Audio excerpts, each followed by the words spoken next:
Today, we are reflecting on the state of the capital C, capital W console wars. It's not good. And asking ourselves, is it over? And has Nintendo won? I think it is finally over. The console wars have been raging since I was a child. Been a ridiculous thing to observe over the years. Yeah. And after like a really tumultuous and shocking couple week stretch that we have had, I think I'm ready to call it. Are we though? Oh, we'll be debating this, I see. I see. Okay. It should be exciting. Sounds fun. Or not. But yes, that's what As we're our friend talking Solid about. Snake says, war never changes. That's true. I have been getting to know our friend Solid Snake very intimately these days. But yes, that's what we're going to be talking about today. We're going to move some stuff around to the news.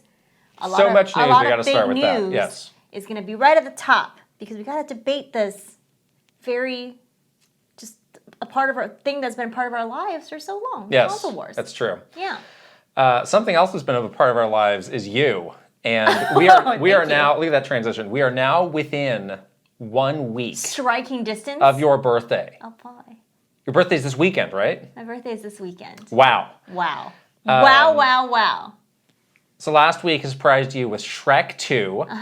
Most of the comments on that podcast were about Shrek 2.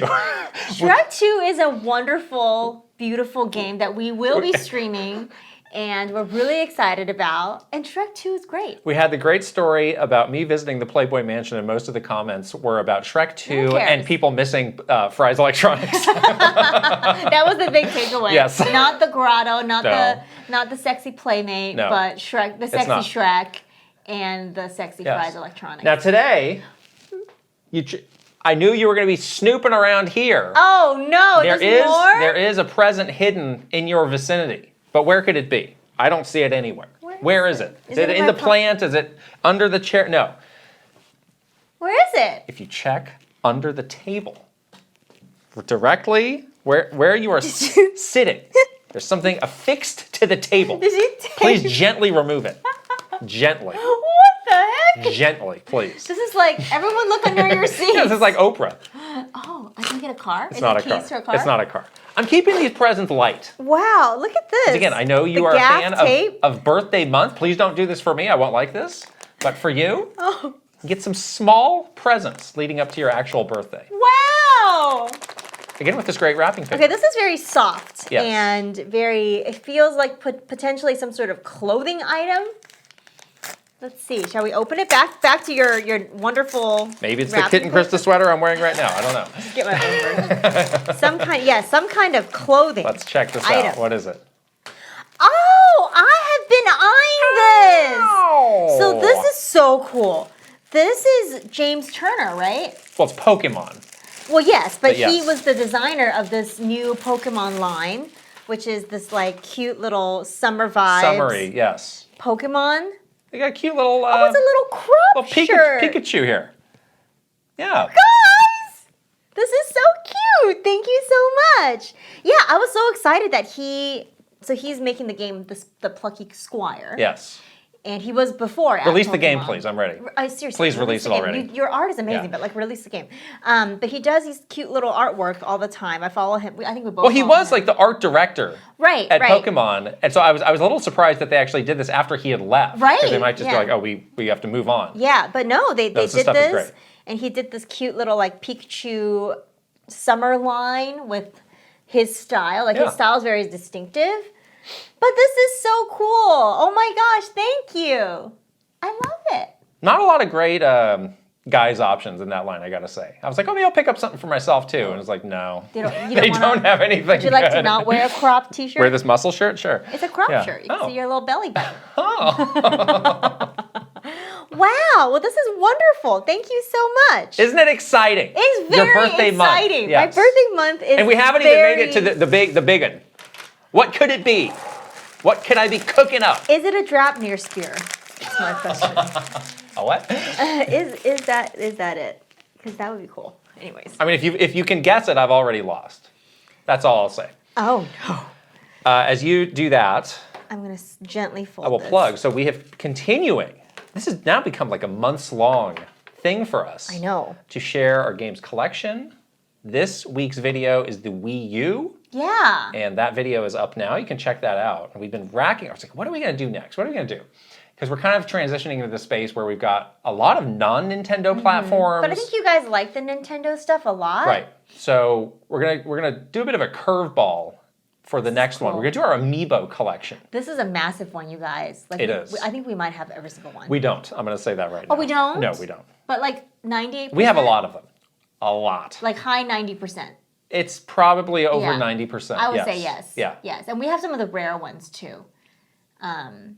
So yeah, that's gonna be really fun. I actually really like the Amiibo. That is the one thing I have not thrown away. So we have bins and bins and bins of those. Now you famously, when you used to live in your previous house, you had made kind of a display cabinet for the Amiibo. Right. And I mocked this. Right, you because did. I was like, these Amiibo are coming out at an alarming rate. Yeah. And it looks great now, but what are you going to do in 6 months when another did run out of room. 2 dozen Amiibo have come out? I did run out of room. So you just had to move out of that house is what you did. Well, I did move out of that house, yes. I ended up building like little tiers for it to stack on to give one shelf a bit more room, but it was getting out of hand. But where are they now? They're in the studio They're now. in a shoebox. They're in a box. Yeah, you've had yours in a box. I've had mine day one. in big plastic tubs from day one because I was like, I basically did the same thing. Unless you're willing to devote a huge amount of space to this, yeah, you just can't do it. I mean, it'd be cool. Some people have it's cool, but I'm not cut out for it. I do have some of our favorite ones, just like around the studio though. Like we have Hot Ganondorf from the Tears of the Kingdom Amiibo out. Yeah. And then we have some other ones just like out because they're neat looking, but the majority of it is in like a bin. So yes. It is, but it's cool. It is a cool part of Nintendo like history, having these actual kind of toys. A bit different than a game collection, but I'm excited to share ours. I think it's gonna be fun. I think this is the 10-year anniversary of Amiibo coming up later this year because they came out around Smash. E3, yeah. Smash for Wii U was right around the time that they started to come out. Yeah. So I think we've been thinking of some other stuff we could do around Amiibo. I think we should. Around then, because we were there for that, and the highs, the lows, you name it, the run up to it, all of that. All the things. I really hope they keep doing Amiibo. I think that the way that they're doing it now feels good. Like they do it for some special things. Like Tears of the Kingdom was a huge game, so they did it for that. So I hope that they continue to do stuff like that. Keep making it as part of like a special collection or something. It is probably hard for them, I think, to do it for everything, but for some of the things, it totally makes sense. Here's a big idea. The next Smash Brothers is Super Smash Brothers Amiibo Festival. Yes. You can throw that game. Immediately throw it away. When we do our Switch 2 collection video in about 15 years. But what if they have all these Amiibo now? You make a game around it. You really want them to make the gold Amiibo Smash collection. I don't know why more people aren't excited about the prospect of fans voting on the top 5 characters to get a gold Amiibo. I think it's cool. Sounds like a get hype moment to me, if there ever was one. I think it's cool. I think they'd be into that. Sakurai loves stuff like that. Yeah. So. You've got too big a smile on your face. We need to get into the dreary humdrum news, the realities of the failures of the console market. We're going to get into that in just a moment. But first, this episode is sponsored by the Kirby Conversations podcast. Thank you. Yes. This is a new podcast exploring everything Kirby, HAL Laboratory, Super Smash Brothers, and other related topics. We love this podcast. We do love this podcast. We listen to every single episode. The hosts are awesome. There's 3 people that are sort of the regular hosts. Sean, who's a journalist and has a lot of credits in theater. So that's why the podcast is structured in such a fun way. It's almost like a performance. Makes him a great host. Makes him a great host. Bridget is an amazing collector and Kirby expert. I follow Bridget on Twitter and other social media platforms, and she has like the coolest collection of Kirby. And of course, our good friend, Captain Dangerous. That's right. Has been on many Nintendo Minute episodes, and we've worked with her for a very long time. These 3 are just the perfect 3 people to tell you all about Kirby. I really like Bridget a lot because, as I've been saying, I've been trying to expand my Kirby knowledge of late. Yes. And we have been able to do that, a lot of that through her. I know. And it's a very let me just tell you what's going on. It's like, I'm not going to make you feel bad because you don't know. Right. Let me just share with you my love and passion of Kirby. I love that. Yeah, that's how we ended up streaming that Kirby game. Exactly. Bridget was saying such cool things about it. Right. So yeah, they're awesome. And they had a really cool episode that ran recently, which is featuring Button Masher, who is a musician who won a Grammy for the new arrangement of Meta Knight's Revenge from Kirby Superstar. That's actually the only Grammy-winning video game cover ever. That's kind of crazy. And they go into this accolade. really fascinating story about how the music got made and all this run up to the Grammy, and they thought like, oh, well, you know, we're definitely not going to win this, and then it was, wait, we won. Yeah, it's pretty amazing. Yeah, I mean, you don't usually, I mean, video game music is this big thing, but you don't often get these kind of sit-down, extended conversations with the people who make it, which is really interesting and fun conversation. Special. Right, right. So they have new episodes coming out every other week on all the major audio podcast providers. Definitely check out their Patreon. They got some fun stuff happening over there. They're also doing this giveaway right now, which is kind of crazy. It's a $500 Nintendo Switch shopping spree. Yes, $500. Major bag alert? Are people, I know, right? Are people still saying that? No. But it is a lot of money, and so you should definitely try to enter for your chance to win, because it's a huge shopping spree. It's pretty cool. Yeah. We'll put all the links to the Kirby Conversations giveaway and to the podcast in our episode description. We really hope that you check them out. Yeah. All right. The dreariness. Into the news. Console wars, into the trenches. Right. Of the console wars. What have we here? Well, we got to start just by doing a little recap of the news of last week, which kind of got us into this spot, this whole predicament. Yes. Because remember, 2 weeks ago, or in the last episode, we did this whole discussion of PlayStation. They'd had this whole controversy around Helldivers 2. Yes. And it was a feel-bad moment for them. Now, Xbox had their own feel-really-bad moment. Yes. It's a contest of who can feel the worst. Think. So they are shutting down 4 studios that were previously first party. It is Tango Gameworks, who did Hi-Fi Rush, Arcane Austin, who did Redfall, and then also Alpha Dog Games and Roundhouse Games. One of those had done mobile games, and then the other's going to get folded into the team that's working on Elder Scrolls Online. But this was really a shocking bit of news. This was really shocking, especially the Tango Gameworks piece of it, because this is what everyone has been saying for so long. Like, we need these smaller scale games that can, break out. And by all accounts, Hi-Fi Rush was exactly that. It was a smaller scale game that was made pretty quickly by a scrappy small team. It went on to get all sorts of awards. People love this game. It had high acclaim. And then, snap of a finger, you just shut the studio down. It's like, what is happening? It is baffling, because that game was so critically acclaimed. Yeah. It seemed like they had a path to turn that into a franchise, to be something very different than the typical Xbox fare. And I mean, they made a big deal when they announced that game. Remember, they had that in their developer direct. They did the shadow drop, and it was just, a feel good story of last year. And now they're gone. And Arcane Austin, there's the other side of Arcane who's working on the Blade game. Yes. So this is obviously a different team, and their last game with Redfall definitely had some problems.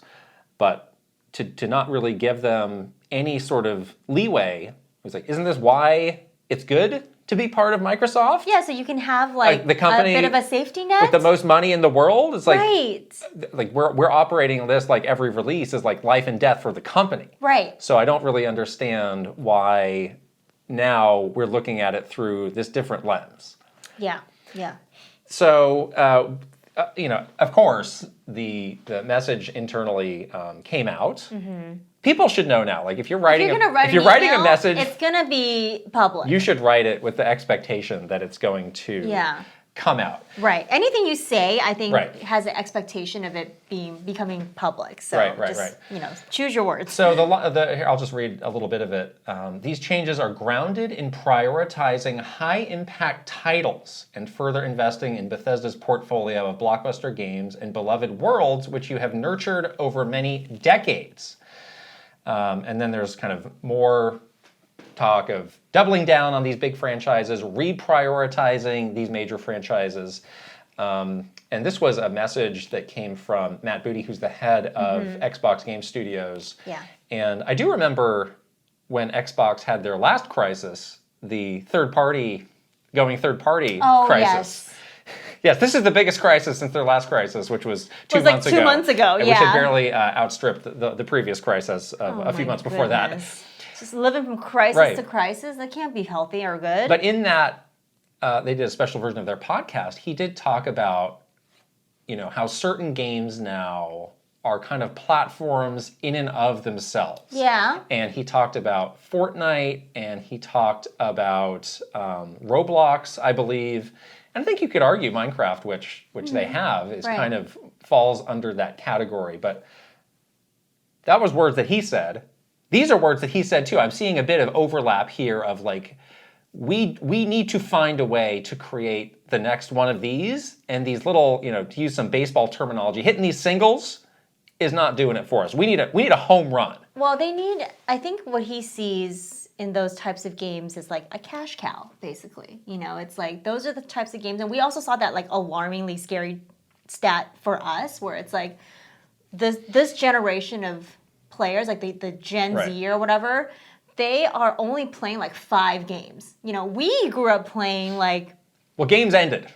Yeah, apparently. we played games that had to end and that you had to move on from. Right, yes. and we were we had a much wider variety of games that we were playing because of games ending. But nowadays it seems like there's only like a very small handful of games that people are playing. So I think that, obviously he's wanting to find that, whatever that next game to add to that collection is, and that's going to be your cash cow. I agree that, when you're at that scale and you're spending that much money, I'm sure you're always on the prowl for something like that. But I think, the counter to that line of thinking is, well, you do operate a whole platform. Yeah. And you do need to fill out the software library. And yes, these games are big, but not literally everybody is going to want to play that. Like different people have different tastes. You need to have different entry points into these platforms for people. So isn't a game like a Hi-Fi Rush one of those potential entry points? Exactly, especially if that investment into a smaller scale game that could be a potential entry point is not that big. Right, and there's other like strategic reasons for them. It's like they're based in Japan, like they're the only Japanese-based studio you have. Like this has been like a crusade for Xbox for decades now. Yeah, like to get into the Japanese how can we market. make it big in Japan? It's like it seems like you've just completely, given up on that now. Which, if that's the case, then fine. That's the other challenging thing here is like we have to parse all of the kind of corporate messaging out of it, and it's like, can you just say what is actually happening? Yeah. Like maybe we could all come to grips with this a little bit easier if we didn't have to like sift through the word salad of the... Look, we've written these statements before. Right. You have to say something. You have to say something. And people are going to pick it apart. Right, but a common strategy is like to have a lot of words that ultimately say nothing. Right. And that seems to be one part of what's happening here. The other part is there's a lot of like conflicting messages as well. And there have been a lot of conflicting messages over the months and years. Yeah. Like there's another... these people on Twitter have been really good at digging up statements that had been said. A year ago, like somebody's quote. Yeah, like there was one from, I think it was that Xbox documentary that they did last year or the year before, where they were talking about when they shut down Lionhead, who did the original Fable games, and like we really don't want to make the same mistakes of when we shut down that studio. It's like, well, it seems like you're doing it literally the same mistake now. So like as a company, like what is your learning process to not make these cyclical, strange or bad decisions? The other thing I think is really probably challenging for Microsoft is that they have like a parent company that is not related to games. Games is just one part of their overall like quote business. Right. And there's probably a lot of pressure from the Excel people, I don't know, or the people making stuff that is, more utilities, more apps, that is on a larger scale than entertainment and games, that is coming down to the games part of the the Microsoft business and adding, sort of pressure like, well, what are you guys bringing in? It seems like you guys are just losing money. So what the heck is going on? Like we need to, if we're expected to cut here, then you have to cut too. Yeah. You know. Working at Nintendo, we did see ourselves firsthand. When you're part of a team, like there's a good place to be. There is a sweet spot of the head honchos know what we're doing. They know enough. They know what's going on. Yeah. They're familiar with it.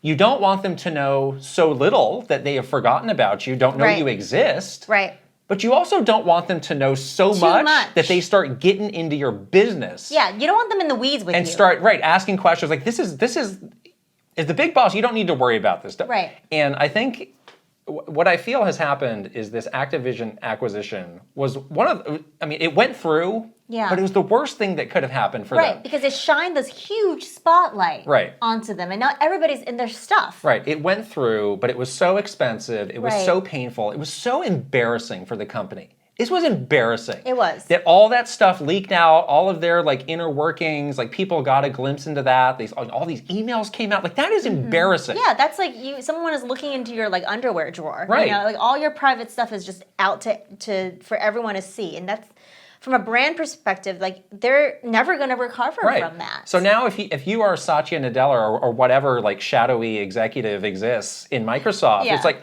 Okay, Phil. I'm going to scrutinize this. Okay, Phil Spencer. I bent over backwards to get this deal done. I laid it all out. We got it done. Now it's time for you to deliver. We need to start making some money off of this. Yeah. So the pressures. I think that incredible. They have transitioned from a situation where they had a lot of autonomy. Phil was able to, do his thing, and he was, he had that right degree of separation where the people on top knew and they were bought into his strategy. But now it's a whole new level of scrutiny. Yeah, exactly. What are you doing? What are you doing right now to start making the money? Because I need that to happen. Yeah. Because I'm a little miffed at you that we had to do all this stuff for this thing that you said would transform our lives. I'm ready. Yeah. Transform it. Yeah, yeah. Your time is up. Right. Yeah, you've had, however long, almost a year since the acquisition. Your time is up. We need to see the results, and if we don't see it right now, then some even more bad things are going to happen. And that's kind of, it also feels like maybe Xbox has gone from this sort of vanity project within Microsoft, where it's like, oh, we're not just about Excel, we're not just about this boring, office-oriented or these cloud centers in the middle of nowhere. It's like, no, we've got this fun thing that we're doing. This is our happy fun side. Brand. And now it's like, no, you're just one of these other things on the proverbial Excel spreadsheet. We need to start having some ROI here.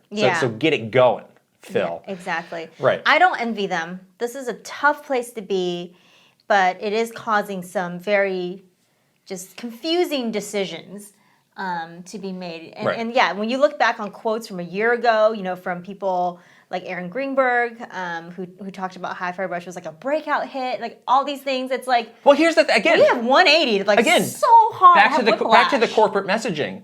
The game could be bombing sales-wise, but you could still cook up enough little metrics to say, hey, look at it, this is exceeding our expectations. That's true. In what? Can you tell me in what?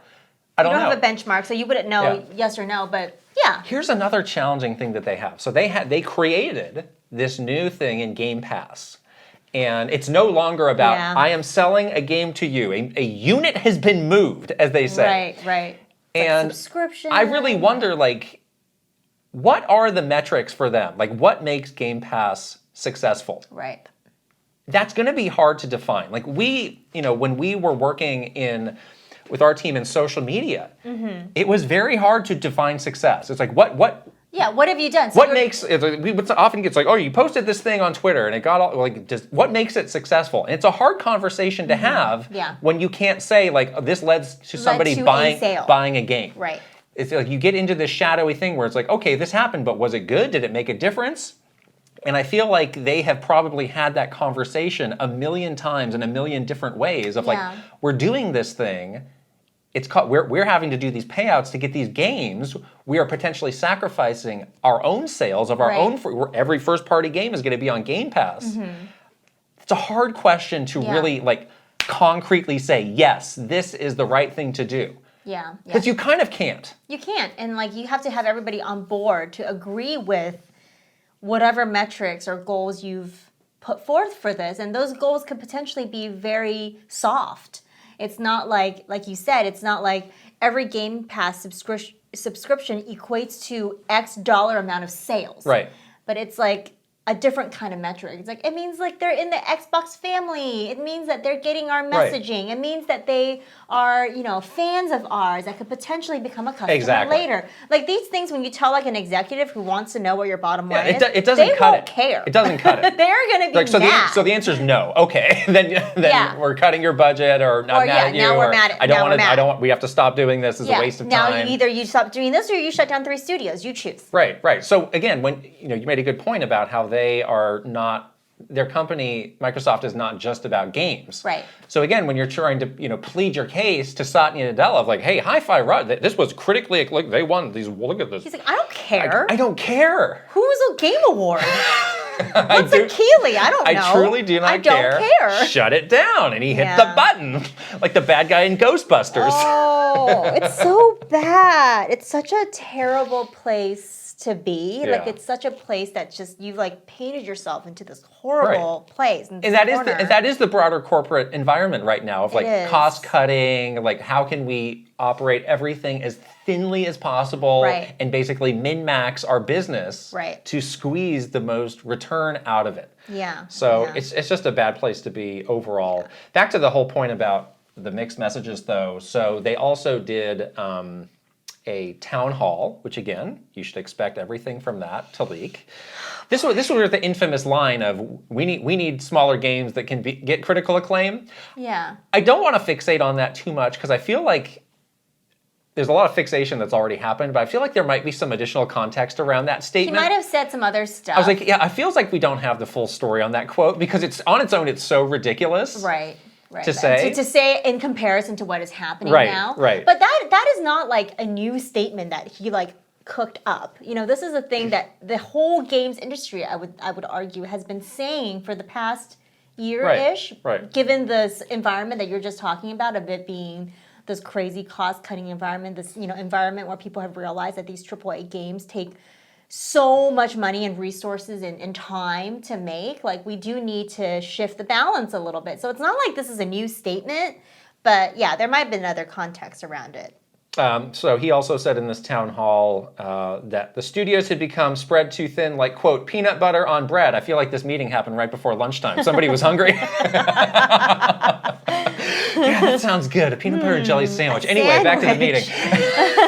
And also that the team leaders felt understaffed. So it's like, well, okay, so you acquired more than you could handle. Yeah. And Phil has said before on that infamous kind of funny interview, about how they did not have the right controls in place to adequately manage these studios to step in when there was a problem. Yeah. So it's like, yes, maybe this is the problem, but it's a problem you probably should have foreseen and done a little bit more to get ahead of. That's true. Yeah. It's like, if you know you were going to be doing the work of acquiring all these studios, maybe you should have been ready for it. Right. But maybe that is, that could have been a learning curve. Us coming from Nintendo culture, it's like, no, you need to be like 200% prepared before something like that happens. And even so, maybe that is the culture there. It's like, just get it done and figure it out later. Yeah, like what do they say? Build a plane while it's flying. Sure. Something like that. Like that's like a very startup-y kind of culture. That could be it. Even if you are prepared, you can't be prepared 100% of the time, Right. So there could be things that were unexpected, but still, like, it's your responsibility to like do something about it, I guess. Right. So both of those studios had been kind of working on pitching their next games. Supposedly, Tango was pitching a Hi-Fi Rush sequel, and Arcane was pitching a new Dishonored type game. I've never played that series. Have you? I haven't. Dishonored? No. Should I check that out? But as expected, people were mad. Yeah. This fella, Dinga Bakaba, he's working at Arcane Lyon on the Blade game. He was at the Game Awards. He did that great cuts. He's very eloquent. Oh yeah, that's right. I will read this. Don't throw us into gold fever gambits. Don't use us as straw men for miscalculations / blind spots. Don't make our work environments Darwinist jungles. You say we make you proud when we make a good game. Make us proud when times are tough. We know you can. We have seen it before. So, he's hurting over it. people from Tango have been really piling on that comment about needing smaller, more critically acclaimed games. So to see, people, I mean, he's still working there. Like he did not get laid off. He is still an employee. So when you have your own employees, speaking out like this so vociferously, that's not a good place to be. And obviously, you've left, the people who got cut, like wondering what the heck. Who's next? What the heck just happened? Yeah, that's like that famous Mr. Iwata quote, where it's like you create an environment of like people just being completely terrified and mistrustful of you. Right. And how can they do their best work when they are just waiting for the axe to drop? Right. Which is, I think, is happening there. Right. And maybe you're wondering, like, well, maybe Microsoft's not doing that well, which is prompting all of this. Oh, no. Last year, they posted a 17% increase in revenue, 21.9 billion in profits, up 20%. Earnings are up. Everything's up. So, no, that's not the case. Yeah. So that's a good rundown of the news. I want to go platform by platform now. I'm exhausted. You seem exhausted already. I'm so exhausted. Platform by platform to kind of look at the current situation and maybe what are their opportunities in the future. Yeah, there's got to be some. So that we can really understand like what is happening right now in the console business, because it feels like something is happening. We're on the precipice of something is happening. Sure. Definitely. Let's go back. Let's go ahead and start with Microsoft because we were just continuing with that. So again, all-time low. People continue to ask, where are these games? They're supposed to be releasing a big game a quarter. A big game a quarter.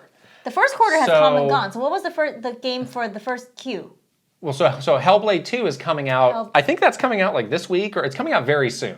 And that was people immediately started to fixate on that of like, where I haven't heard a word about this game. Where's the marketing? Is this the next studio that's going to get shut down? Oh my gosh! Aaron Greenberg immediately, as if somebody asked him to do it, jumped on Twitter. Was like, let me tell you about our detailed marketing plan for Hellblade 2. Oh. I was like, yes. You better say something now. Yes. Yeah. But again, for a company that has just seemingly been on a buying spree for years. Yeah, there's not a lot of games to show for. Where is the output? Yes. Yes, the Q1 game was what? I don't know. I'm asking you. I can't remember. So that's not a good place. I mean, they did release these games on other platforms. They've started to do that. Sure. That's something. Yeah, they had like the Nintendo Switch little bit of games from Game Pass. Right. In Q1. Maybe that's it. I mean, I don't know if that counts. I'm sure there was. I'm sure I'm just forgetting what it was, but that's not good. Yeah. Though, Again, it's not good that was not memorable and that we all forgot. I mean, they had Pal World. That was a big hit at the start of the year. Okay. That's still. But that was like. That's still. It's not their game. It's not a first party game. I was gonna say it's not. They don't like, own that studio. And it wasn't like they. It was just like a phenomenon. It wasn't like they did something. It seemingly happened at random. Exactly. Right. Yeah. Right. We talked about this poor morale situation. Like I think a lot about when we were doing those Wii U days, and the morale was bad. But we did not have the fear of layoffs looming over our heads. Right. I mean, we knew that we were in a dark place, and it was not going to turn around anytime soon. But we did not have to worry about that, and that's what people are saying is like this is the first of presumably many more cuts to come. Right. So I definitely feel for all of the employees who are on these teams who have to, go to work every day and wonder, is this the day? Or have to, put their all into making a game and just wonder, like, am I even going to finish this thing? Is all my hard work for nothing going to pay off? Like, or do you just check out at that point because you're like, well, this company is going to potentially fire me anyway. Right. So why am I busting my butt? All the presumed benefits of being a game developer at Microsoft are now out the window. Of this is a company that should never have to lay off anybody. So it's really hard. We're now also about under a month away from yet another make or break June showcase for Xbox. It feels like we were having literally the same conversation last year. Like this is it. They're out of chances. They got to show us something. Yeah. And a lot of people did really like the showcase last year. I think we were on the other side. We were like kind of like low on it. But how many of those games that they showed have actually come out? I don't even remember what was in it. There was a lot of CG trailers, is what I remember. I remember. Oh, there's Senua Hellblade. Right. But they've been talking about that game for a long time. Yeah. They have these very long lead-ups to these games coming out. Very long. Yeah. So a game like Fable, where we got a great CG trailer, it's like, can you actually tell me when this thing is coming out? Can I see the game? Can I actually see it to judge? Like, is it going to be cool or not? Because I get the sense there's a lot of people who are like, I might just be out on this platform. like People are starting talking to, about like yeah. should I just cancel Game Pass? Should I just move on? Like, is this just not going to come together this generation for Right. them? So it is going to be interesting to see what they have. There's obviously all those games from the last one that have not yet come out. Gears of War is something that's heavily rumored. Yep. That'd be cool. I love Gears of War. Me too. Yeah, that'd it's be a game great. that Rare's been working on. A lot of people talking about Perfect Dark, which is a game that was announced years ago. Another game that was announced years That's ago. right. It's like we haven't seen much of an update on it. yes, I get that these games now take forever to make, but the pipeline Seems to be like a little bit, it's a little clogged. or it's just not. We're not getting the information. Like The delivery of information is a little off. that's what I'm saying. Right. Yeah, it's like a little bit like murky. Why not just be a bit more transparent about it? I think people would Right. It's like appreciate maybe that. I didn't need to know about the new Fable game 4 years ago. Yeah, and you didn't know about it like a year and a half Sure. from it launching. Maybe not even that much. Right. But like, you need to be prepared to, once you announce something, to share some regular updates. It's like I don't really want to hear much about what's coming out in 2025 because I really need to know what's coming out this year. Yeah, yeah. So it's tough. It's an iffy place for them to be. There's going to be a lot of scrutiny on them, I think, too. There's going to be kind of a weird vibe around that. I'm sure they're going to be yeah. doing some. I saw Phil Spencer is going to be getting interviewed live at IGN's event with like an audience there. Like, God. how do you not? Like, is he going to get booed? Like, that would be awful. It's horrible. It's Like, what a terrible place to put him. It's just not where you want to be. Yeah, he's gonna people are gonna throw like tomatoes at him or something. Right. It's horrible. Right. It's horrible. The other thing that's happening is these Game Pass subscriptions have seemingly just stalled. Yeah. And a lot of people are saying that they're canceling their Game Pass subscriptions. Right. Which is scary to think about. I mean, this is what people can do. I mean, when you're operating a subscription, like people are under no obligation to keep this going. So I mean, people, people are looking. What is in my power to react to this? To send a message. Some people want to review bomb. Some people want to start a petition. Some people actually, stop their. And it's like, hey, if you have more stuff, I can start it up again. But for now, I think I'm good. The thing too is that like it's still like everybody is in an environment where lots of different companies are doing layoffs. People are not in a good place financially, like in general. So the first thing they're going to cut is these entertainment things. So it is like a dangerous place to be in if you are using that as like a success metric, because that can start to go, dropping like a stone pretty quickly, which is unfortunate. Yeah. So I think, a question that I've seen swirling around a lot, and I would like to hear your thought on this, is does Phil Spencer need to go? I saw this too. So it has been 10 years right. since he took over. The really, really, really bad shape of the company in the midst of the Xbox One generation, which was just a complete disaster. Yeah. How are you feeling about his tenure in leadership now? I feel bad for him. Yeah. I feel like he really inherited a lot of problems that he still, he spent so much time probably in the early part of that 10 years trying to just Band-Aid those problems, but not having the space to do permanent solutions. And then this sort of acquisition spree that happened was not an easy thing. Not only is it just tough to bring all these new partners on board, but like that onboarding process that he himself talked about is really hard. So I feel like he just got like a lot of stuff that is really difficult to deal with just piled onto him from the very beginning. So it's kind of unfair, because I don't know if he's honestly had a chance to do anything that he's actually wanted to do. He's just been fixing It's been 10 years, though. He's been fixing problems for 10 years. For 10 years? I think so. I don't think he's been given a chance. It's a long time. It's a long time, but I don't think he's been given a chance to like actually do something. I think he's just been putting out fires for like 10 years. That does sound like a long time when you say it like that, but yeah, I feel really bad for him. I think that he seems like he has the makings of a good leader. He seems like he listens to people. He does seem like he's very honest and transparent when he talks about things happening, which are good things for leaders to have. But I just feel like, he's so busy, like trying to put out these fires all the time that he's never had a chance to do anything, which sucks. I mean, obviously he is at the top, but he's obviously not doing this himself. Like there's teams and teams and hundreds of thousands of people working under him. Right. Yeah, if you go away from him, I don't know who you bring in that's better. Yeah. They're also going to inherit a bunch of stuff. Because he has great knowledge, great experience. Knows about games, which is important. And we've seen the alternative of Joe Business shows up and it's a disaster. Yeah. And every time he speaks of like his vision for Xbox, it's like, yeah, that really does make a lot of sense. He just has not been able to actively, bring that into a reality. But again, I don't know who can. And he's taking all the blame for a lot of these decisions. I don't think these are decisions that he would ever make unless he was under some amount of duress or some sort of a mandate or ultimatum. Exactly. Of you gotta cut something, you gotta do something. Yeah, you choose the red or blue pill. They're both sucky. I promise you that he is not thinking like, well, here's how I'm fixing this. I'm going to close these studios that I helped to acquire. That's going to make us all feel better. Yeah. Right. So he's in this really bad place. I think the one thing that I will say is like, I think he really needs to focus right now on like, what am I doing to boost Xbox out of this hole that we are in right now.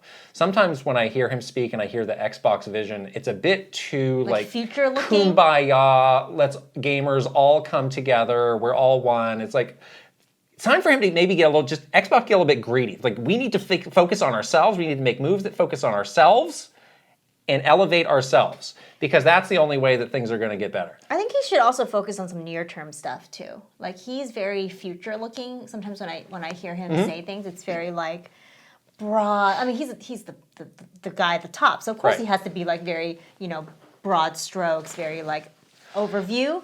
But there is some stuff that he can do with his team that like in the next 6 months. We are going to be singularly focused on this one thing to help us like just turn around a little tiny percentage of like all of this negative feelings towards Xbox. Like this, let's just start to like build a rung on that ladder to climb out of this hole. Like this is literally the conversation we had a year ago. Just a little bit more of like a like executional type view right now would be helpful, because I think if you're like looking like 5 years ahead, like. It's hard to get people to jump on board on that, but it does sound like Let me give you an example. Listen to this interview. Let me give you an example of what I was saying. So a lot of times when they've acquired these studios, there's a lot of hand-wringing of like, oh, does this mean that so-and-so game is going to be exclusive to Xbox now? And, yes, it is. Actually. And a lot of times it's like, well, I don't want to take games away from people. Blah blah blah. It's like no. Guess what? This is going to be an Xbox. We bought it. We own it. So it is. Or it's or it's going to be for a year or for some amount of time. Right. So you better buy an Xbox if you want to be there day one, instead of like, well, we really want to make it, for everybody. Blah blah. It's like. Yeah. It is a ruthless mindset, but like this is business, and there is some ruthless things that you have to do from time to time, and it's like.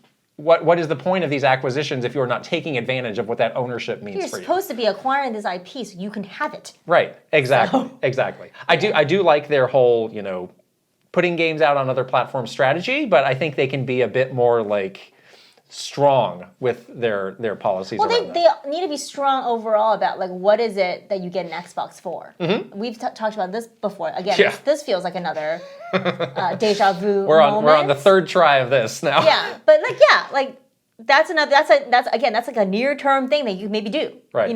Be really focused on like 2 sentences, maybe 1 sentence. So when this was announced, it was the most powerful game console ever made. Yeah. Then it became the Game Pass machine. Yep. Then what? Now it's what? It's what? I don't know. I don't know. I still don't know. It's been a year and I still don't know. Someone tell me. I don't. The Call of Duty machine? Like Phil Spencer. What is it? I don't know. 1 sentence. Yeah. I just need the one. Tell me what this is. And then do the things that pay that off. Yeah.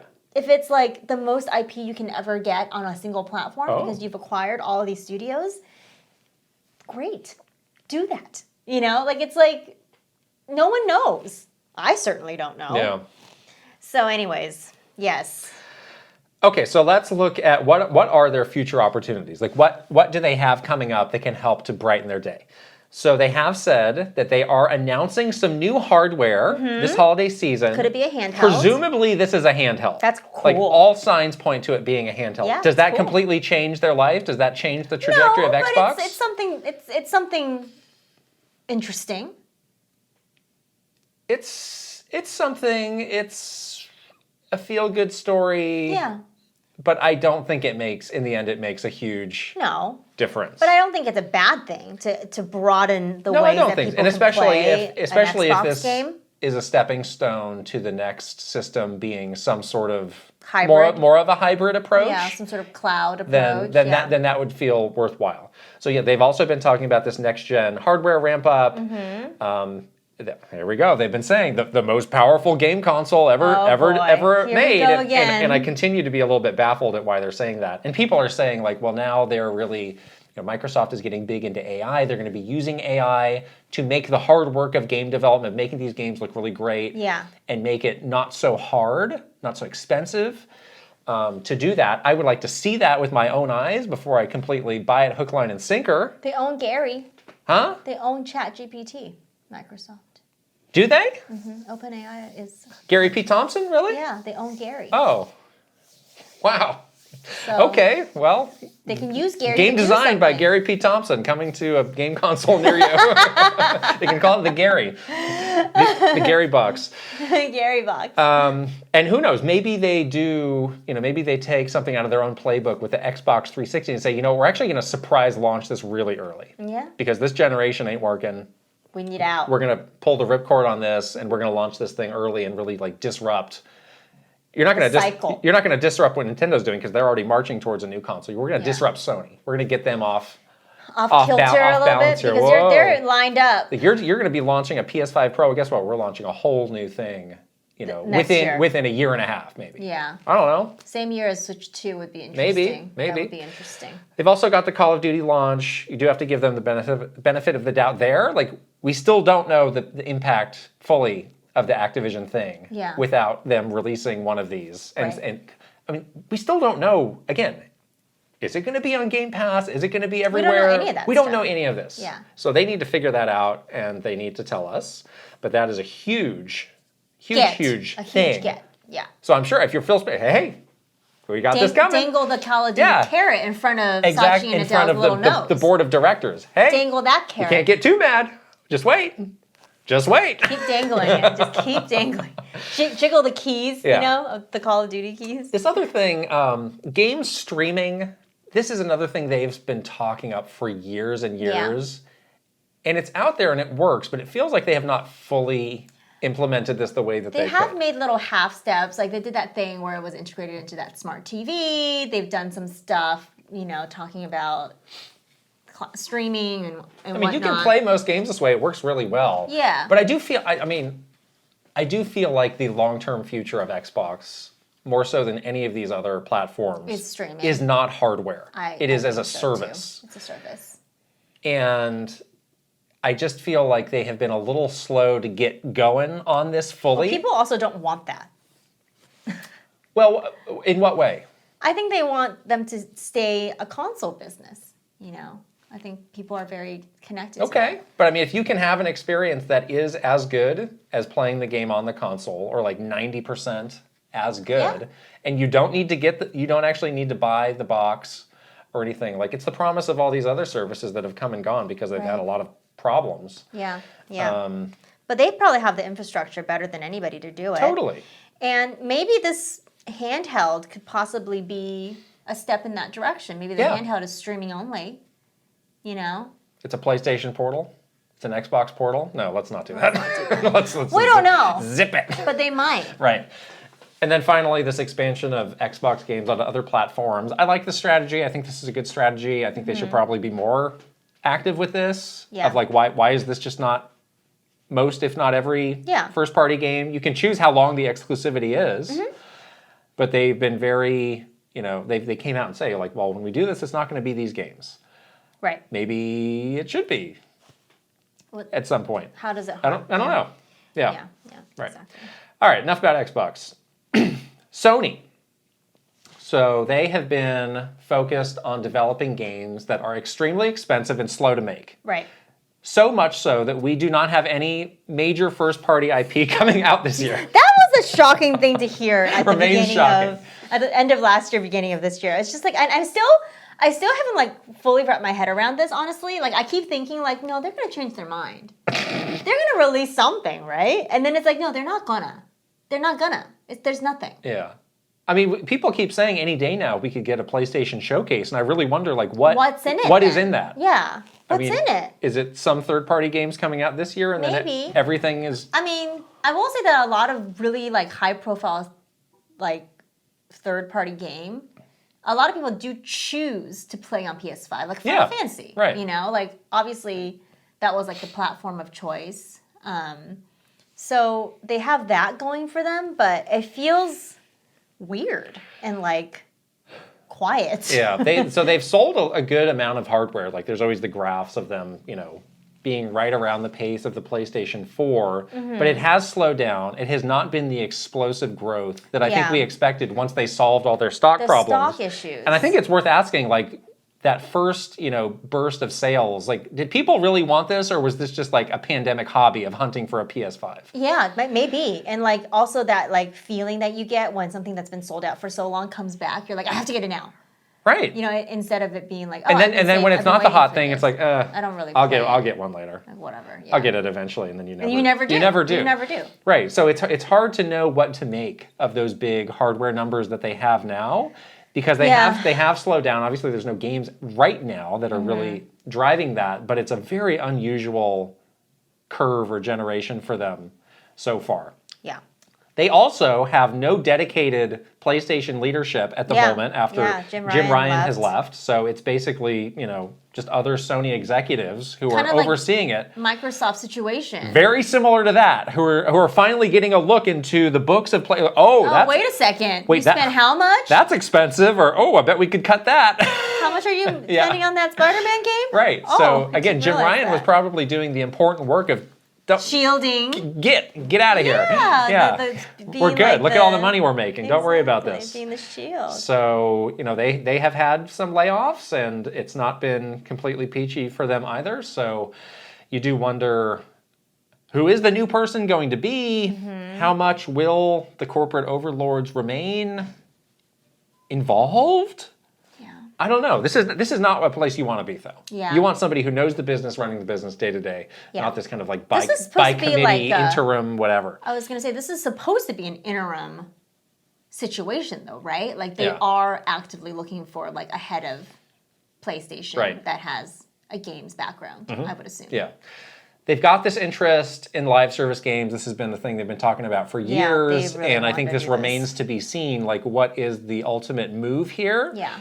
Where they had and canceled the Last of Us game. So I think they have the appropriate degree of, I mean, for a while it was like, we're making 20 live service games or something crazy like that. Yeah, and then they're like, no, we're pulling back to like focus on some of the narrative-driven things that that's what PlayStation is known for, like these very cinematic, like prestige games, which is good. They do need to kind of come to a balance there. So it's too early, I think, to say whether this is going to work or not, because we don't know enough. They have Destiny, they have Bungie, so that's, you know, I guess you could say that's a solid example, but even Bungie's been on rocky times. So yeah, they had a layoff this year. If your live service game hits a speed bump, you have problems. So this remains, I think, just something to keep an eye on. Right. They're obviously got this, you know, venture in the PC market, but in their own words, they don't understand the market at all. Yeah. So it's a funny place to be. We really just had a live look at that with the whole Helldiver thing. I'll be honest, we don't know what we're doing. Okay. So it's been a long time. Right. So you maybe should know what you're doing by now, but whatever. Again, this does seem to be a strategy that works well for them. It does. Yeah, this does work well. Generally, most people have liked up to this point. Right.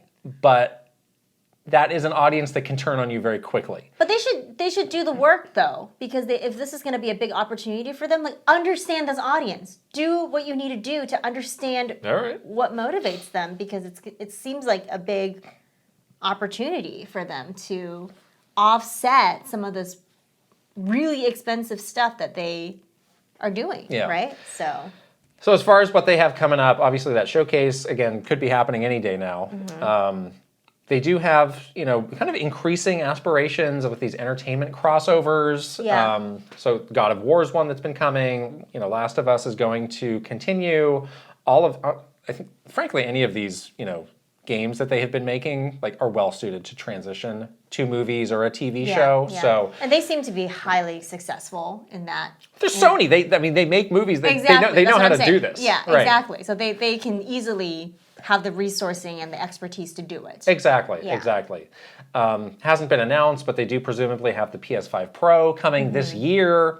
Again, who wants or needs that remains to be seen, but it will be, something. Hardware launch is always big. There are always people who are willing to jump in, whether there's a reason to or not. Right. So that is something. It. Yeah.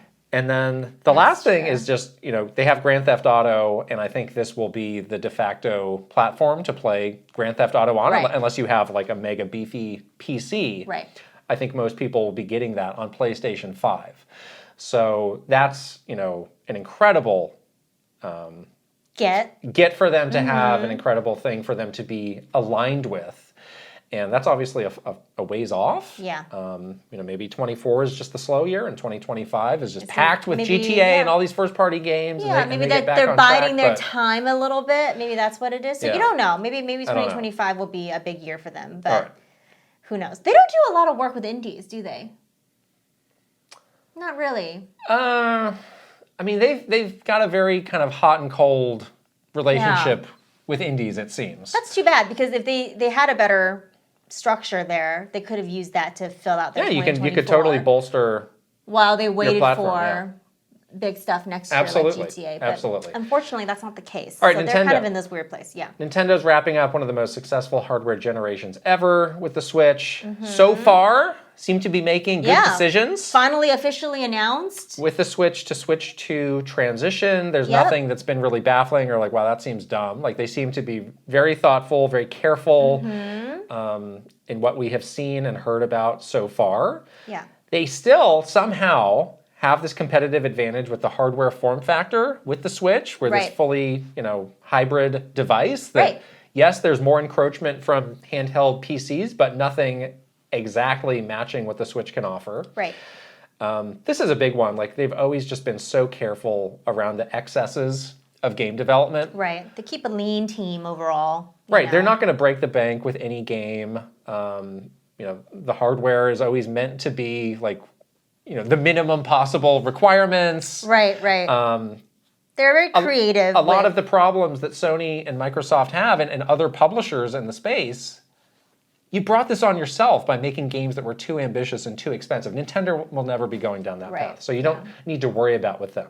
Yeah. It's a company that's 100% focused on games. They don't have this other corporate meddling. That's the main thing, I think, that seems to be making a huge difference right now, is that because there are 100% focus on games, yes, you have to make, some leeways with bigger budgets or having your big corporate safety net. But on the other side, you are a games company, so you don't have all this meddling from other parts of the company, which is, I think, what's happening with Sony and Microsoft that's causing them to make these really under duress decisions, which is unfortunate. Right. They got a good vision as a company, financially stable. They are now the only platform that has truly exclusive IP.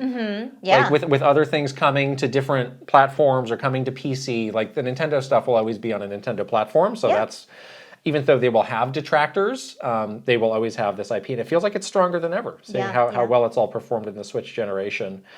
And, coming up, looking at what they've got coming up, obviously the Switch 2 launch, more movie and theme park initiatives, who knows whatever else they might have in this entertainment space. Yeah. That's been going really well so far. And we're already future looking into the Zelda movie. There's already more updates coming for, Universal. Right. So there seems to be lots of other smaller initiatives with Lego and stuff that they've kept up. So they are pretty solidly in that space. Right. And then it's not 100% Nintendo, but they are attached to Pokemon, which is perhaps the biggest entertainment IP in the world. So that's kind of, as Sony has GTA, Nintendo has Pokemon, and an even tighter association with them. Yeah. So that will always be there for them. Quickly, let's look at just PC and mobile, because we always hear if there's a decline happening in consoles, it is because of the PC mobile younger market. players Yeah. really, associating with the PC and mobile market. So there was a story that was going around our Discord over the weekend of, I guess they were interviewing in Japan some like elementary school kids. And they were asking them, like, how do you play games? And they said, well, I play on my phone or a tablet or something. And they said, well, what do you think of, like, the PlayStation? They didn't know what a PlayStation was, which led to, what? Shock. And the discussion led to, like, the situation in Japan. But I thought, I was like, is this really a unique situation to Japan? Or is this just that, age level's perception of things right now? Yeah, it might be. I think it might be. I think, there's just so many games that are available on these devices. These devices are everywhere. You have them from a very young age now. So And even the types of games they're playing, too. Like these kinds of live service games. right. Or these They're all on there. They're all on Unless there. we're talking about Fortnite. Unless Fortnite, You can play that on a PC, though. You can play it on PC, yeah. Right. Exactly. You don't have to worry about, like, is this if it's on PC, there's no exclusivity on a PC. Right. And more games are coming to PCs too. So this whole line of exclusivity is less of an issue than it had been in the past. And you don't have to worry about, like, is my game library going to go away in this hardware generation? It's like the PC, there's obviously new hardware and new tech specs that come out, but a PC game is a PC game, will always be a PC game. You can always play it on another PC. You'll always have it. Is this going to become unplayable when the new Steam Deck comes out? Yeah, No, you'll always have it. It'll always be there.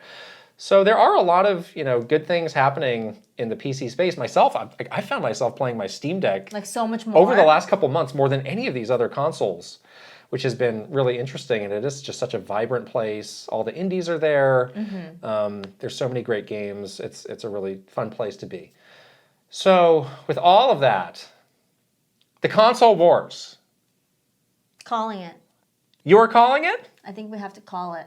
But you said you did not want to call it. I wanted to go through this discussion first.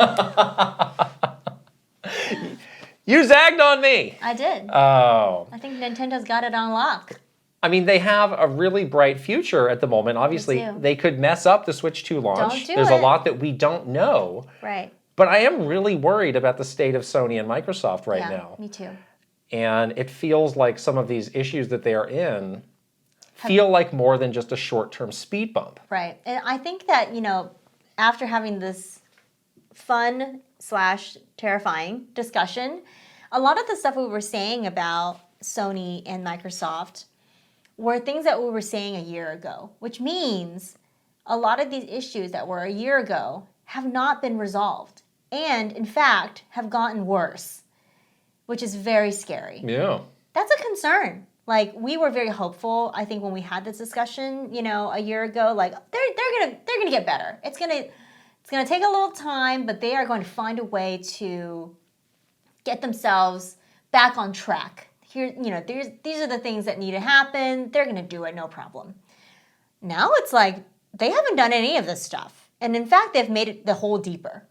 So how are they going to get out of this now? And that's certainly a concern. Yeah.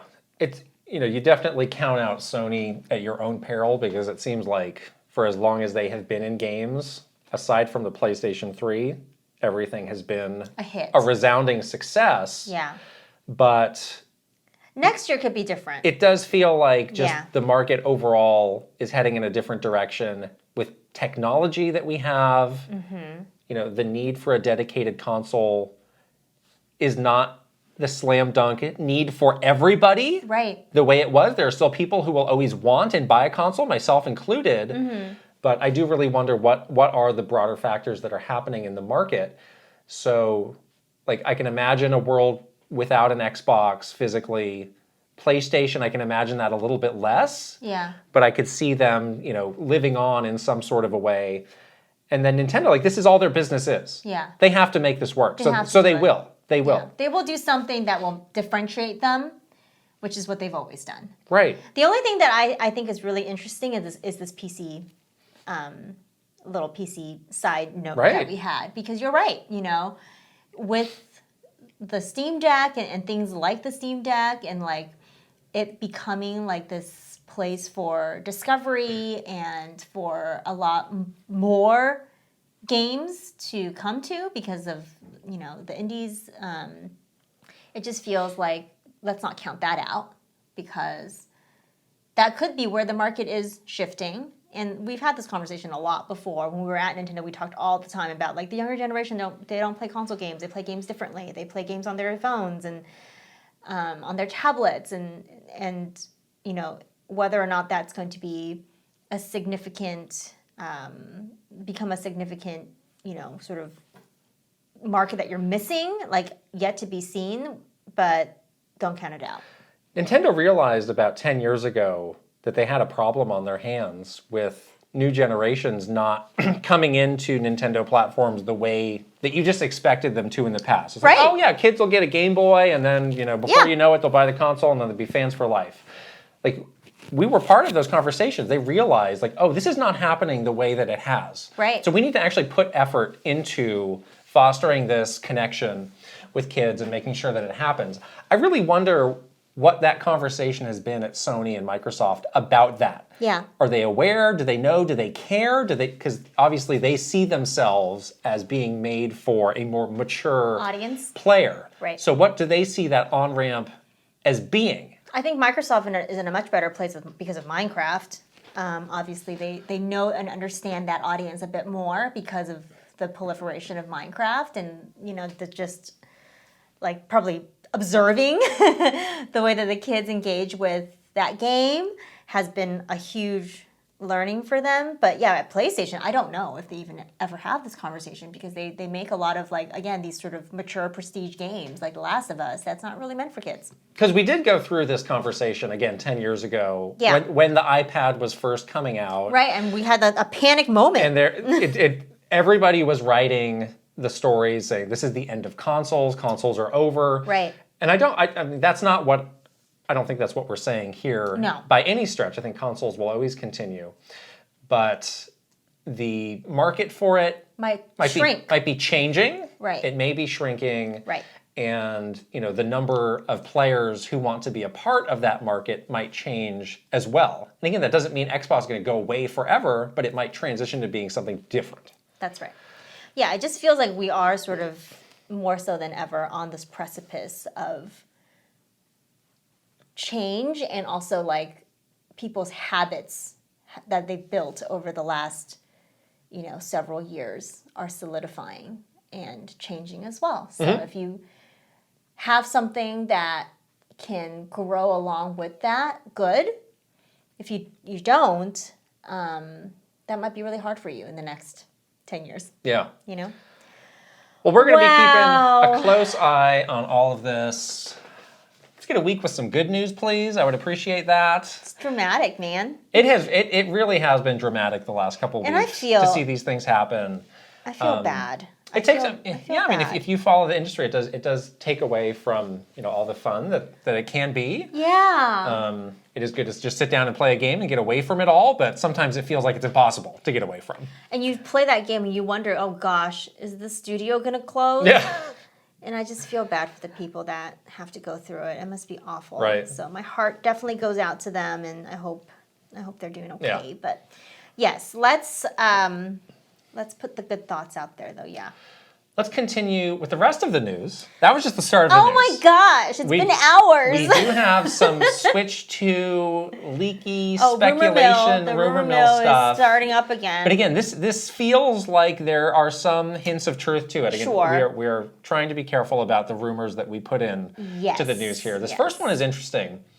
People were apparently tracking shipments of components yeah, I mean, you would have to people and companies who would presumably be involved in making the Switch 2. Right. And people think they have come up with a list of components that are going to be in the device. I know. How do you do this? I don't know. And then this is considered sort of like a manufacturing, on the manufacturing side, because they're obviously working with different manufacturers to get all the components for Switch 2, and then they're moving it somewhere else to get it all put into the system. Yes? Right. But yeah, this point of tracking component shipments is a new one. Yeah. It's like you want to know, like, where is it going to, which factory Switch 2 is being made, probably. Yeah, and how do you know what component, whatever. I will list off the things that are in here. I will give you no analysis because I don't know what any of this means, I'll be honest. There was something else that I saw that like explained this a little bit more, but you can go ahead and list it off.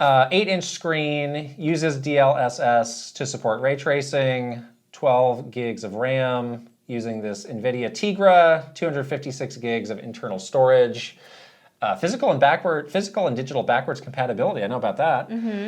A microphone and a better SD card slot. Okay. I don't know what most of those text things mean. I read like a couple of summaries on this, because I'm with you. Like, I'm not a tech spec person. I don't know what it means. But my understanding after reading some summaries and comparisons is that like it's PS4-ish level, and it's solid. Like, it is not like next gen powerful, but it is like middle of the road. Like, it can do it. It will be okay. You won't have a laggy load time. You can do some of the more powerful things like the ray tracing or whatever else. So it seems like a Nintendo. It seems very Nintendo. Like, it's not like they're gonna break the sound barrier with the tech, you know, because they never do. But it's like powerful enough to do probably 99.9% of the things that they want to do. I mean, I'm not worried about this one bit. I don't think so either. We've never worried about it, and we never will. To me, it doesn't matter. The Nintendo games will look great. They'll run fine. Yeah, exactly. I mean, there's always going to be a question of what third-party game will run on it. Exactly.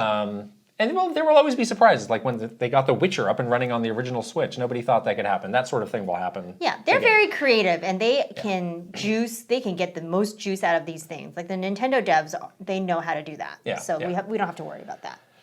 Time to start wrapping your UPS truck in something else, though, so these people are not tracking these shipments, though. Flowers by Irene.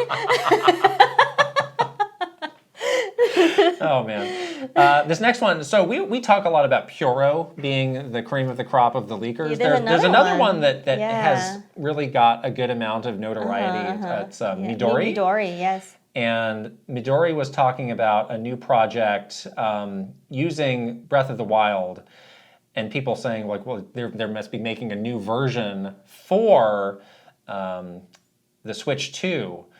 And Puro also chimed in to say that they are starting to put the pieces together on this. I guess Ounce is something that people are thinking is the code name for the Switch 2. I've heard a lot of talk of like, is there a real code name? Is there a fake code name? Is there a code name for the code name? Whatever.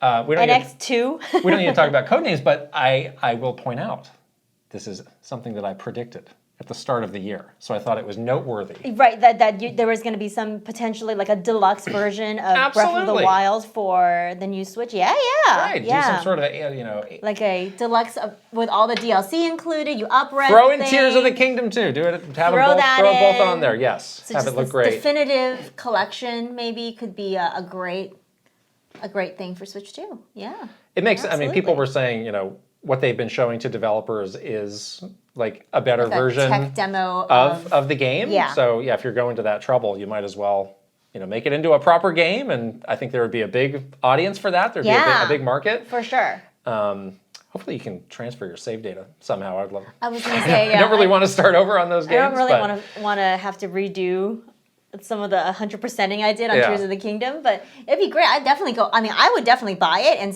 go back to both games. Oh, yeah. Yeah, I would 100% do that. Absolutely. And I'd probably get sucked in again, So, yeah, I think this is great. And this is very Nintendo. I think this is very much in the wheelhouse. Like they're watching, like, what are the games that people complain the most about with the tech specs? We can sell that to you again. Yeah. We can do that. This could be like their Mario Kart 8 Deluxe cash cow. It could be another little cash cow for them. Because you know what I'm shocked about too? Like the anniversary for Tears of the Kingdom was over this last weekend. It was fun to see everyone reminiscing about, their favorite moments and stuff. But there were so many people that were like, I haven't played this game yet. I'm like, oh, okay. Well, maybe if they have some sort of deluxe version on Switch 2, like there might be like some laggers that are like, oh yeah, I'll finally play it now. Something like that, Seeing the sorry state of our predictions, I just had to put this one in the news because we need all the wins we can get. We're gonna get pied. Was that what we said? Or was it hair dyeing? Somebody has to get pied for predictions? There was some sort of punishment at the end of it. I think there's some sort of I've hair forgotten about dyeing, some this. sort of pieing. I can't All right, remember. I need to go back and check that. We need to know. All right, enough of the Nintendo stories. Whoa. I want to get your thoughts on this. Since you oversaw the Nintendo Content Creator Program, there has been a controversy around the Marvel Rivals. Uh-oh. What happened? They have been doing, something of a beta, and they've been bringing in content creators to play the game. Apparently, there was some stuff in the fine print that it seems a lot of these creators did not know about, but then they found and were upset that they had been retroactively agreeing to this. And it's a very strict non-disparagement clause. Oh my gosh. And you can look at the specifics here, but they also had some really ridiculous examples of things that you couldn't say, which using some really cringy slang. This game doesn't have Riz. This is mid Overwatch with no Riz, that kind of stuff.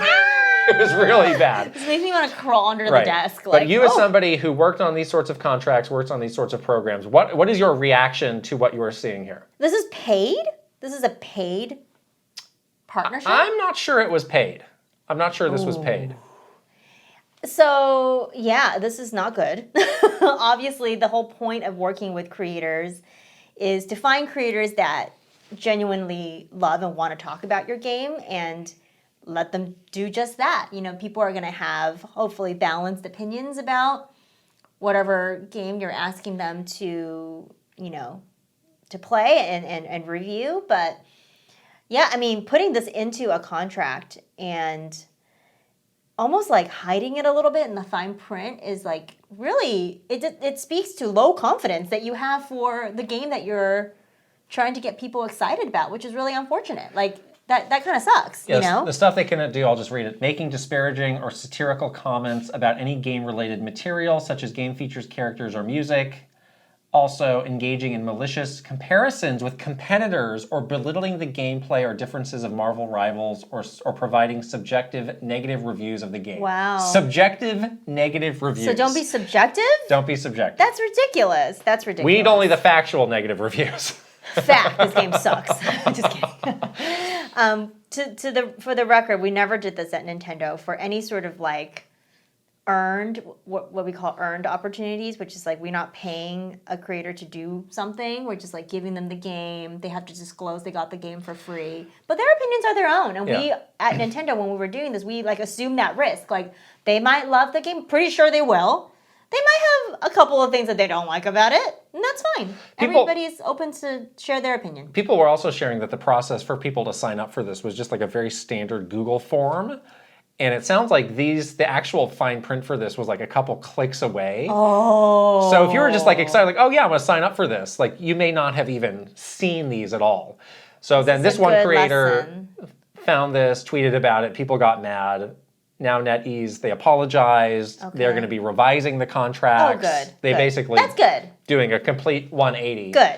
But yes, this is a good lesson too. If somebody gives you a contract, actually read the contract. Yes, please, everyone, read your contracts very carefully. My goodness. You're in charge of reviewing all contracts around here. I review them very carefully. You're basically a lawyer at this point. You're essentially a lawyer. I'm not, but I am very careful. I know about these contracts as I used to write them, and we work with the Nintendo legal team, which is scary, on these contracts. And let me tell you, they are for the benefit of the company, not for you, so you should read them very carefully. Yeah. Last story is a bit of a breaking news. Square Enix did their big financial update. They have a new strategy. Oh, yes. They are going to be aggressively pursuing a multi-platform strategy. Haven't they been doing this already? Bringing their games to Nintendo, Xbox, PlayStation, and PC. Well, their biggest last couple games have not. I guess the Final Fantasies have not. Okay. So, yes, you could definitely argue, duh, this is what you should have been doing. And I do wonder what this means for those PlayStation games. Are we going to start to see... So there's the games that are out, and then there's, we have one more Final Fantasy VII game to come. Yeah. So, are those handled differently? Nobody knows what this deal that they have with Sony is. Right. Is there some way to get out of that for this third game or for these games that are already out? Or is it like you got a year exclusivity with PlayStation, and Sure. then you then can go multi-platform, and then like after this run is done, like they're like, we're not doing this again. We're gonna not have any exclusive contracts. Right. Could be that, right? Yeah, I mean, so I think this is, a reality that I think a lot of companies are coming to terms with on, in different ways and different speeds. Is just, these games are big, these games are expensive. It behooves you to get them out as many places as you can, and whatever benefits there used to be to having a single partner maybe are not as strong as they used to be. Right. They also announced some layoffs as part of this. Come on! So we couldn't go another week without some layoffs. So it's horrible. There we go. Yes. Wow. All right. That was quite the news section. Wow. That was like, how many hours has it been? It's been an hour and 20 minutes. Whoa. Let's get into something more fun, our Never a Minute segment. So last week we got the big news, Switch 2 confirmed. Yes. Also confirmed was the June Nintendo Direct. Aha! And that is going to focus on original Nintendo Switch games coming out for the rest of this year, of which there are currently not many announced. Right, we've gotten to Nintendo World Championships NES Collection in July, and that is I think that's the last one that we know of. So we thought it'd be fun to think about what are some of the games that could be announced, but more specifically, Nintendo franchises that have not yet had a proper original release on Switch. Because you think, Switch has been going for so long, it's been so popular. There's a lot. Every franchise has had a game on the Switch, right? True. No, it hasn't. It hasn't. It's not true. So there are actually a lot of really intriguing opportunities of games that they could announce and put out for the rest of this year. And what they can do is use it as like a stepping stone for to Switch 2 as well. Right. So they can maximize this opportunity of the last, I would say, 6 to 8 months for Switch. So we are each coming up with the top 3 franchises we would like to see on the Switch that have not yet had a proper release on the platform in the June Direct. Sure, I know what it's going to be. No, you don't. Tomodachi Life. No, I was going to say Chibi Robo. Oh, really? After looking at all of our game collection videos, I really do badly miss Chibi Robo. And I'm surprised I really right now. think this would do so well in this late stage on Switch, where you do need a little bit of like a fun niche little title. You could like build up that character again.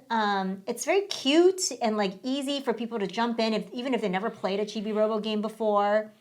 Like it could be like a cool way to introduce that character to like huge audience. I like it. Okay. Give us a little Chibi Robo like profile badge. Yeah. Do a little merch around it. It could be fun. It's definitely a franchise that's been laying low for 20 years now. Where is it? Chibi Robo is like low key one of my favorite games. What? Yeah. All right, I'm a little shocked at what I'm hearing right now, but okay. I really miss it. I really. I'm not even. I'm not being like. Okay. I mean, it's a great choice. I think people would love that, and yeah, I think that has a lot of potential for a series that we already have an amiibo that could get bigger over time. So yeah, I'm not poo-pooing Chibi Robo at all. I think it could be like one of those. You can maybe just up the Chibi Robo character a little bit. Okay.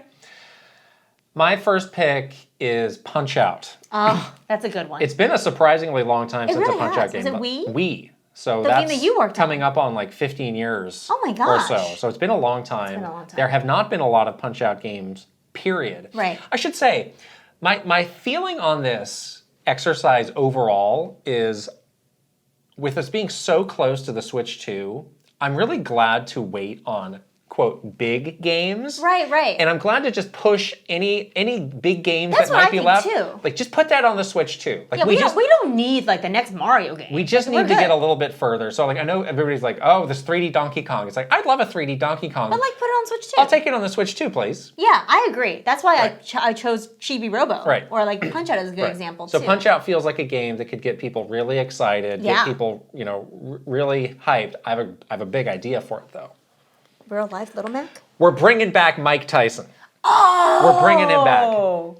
Mike Tyson soon is going to be doing like probably this huge box. He's boxing one of the Jake Paul, one of the Paul brothers. That's right. In this Netflix special that I think is going to be absolutely massive. What if Jake Paul was in it too? And Mike Tyson did not have a great reputation for a good while, but I feel like Mike Tyson maybe is back in people's good graces, and that could be a fun little twist to a new Punch-Out game of the final boss. Once again, it's Mike Tyson. Oh my gosh. He's got a crazy face tattoo, but it's Mike Tyson. Oh, that's funny. Yeah. It could be Jake Paul's Punch-Out.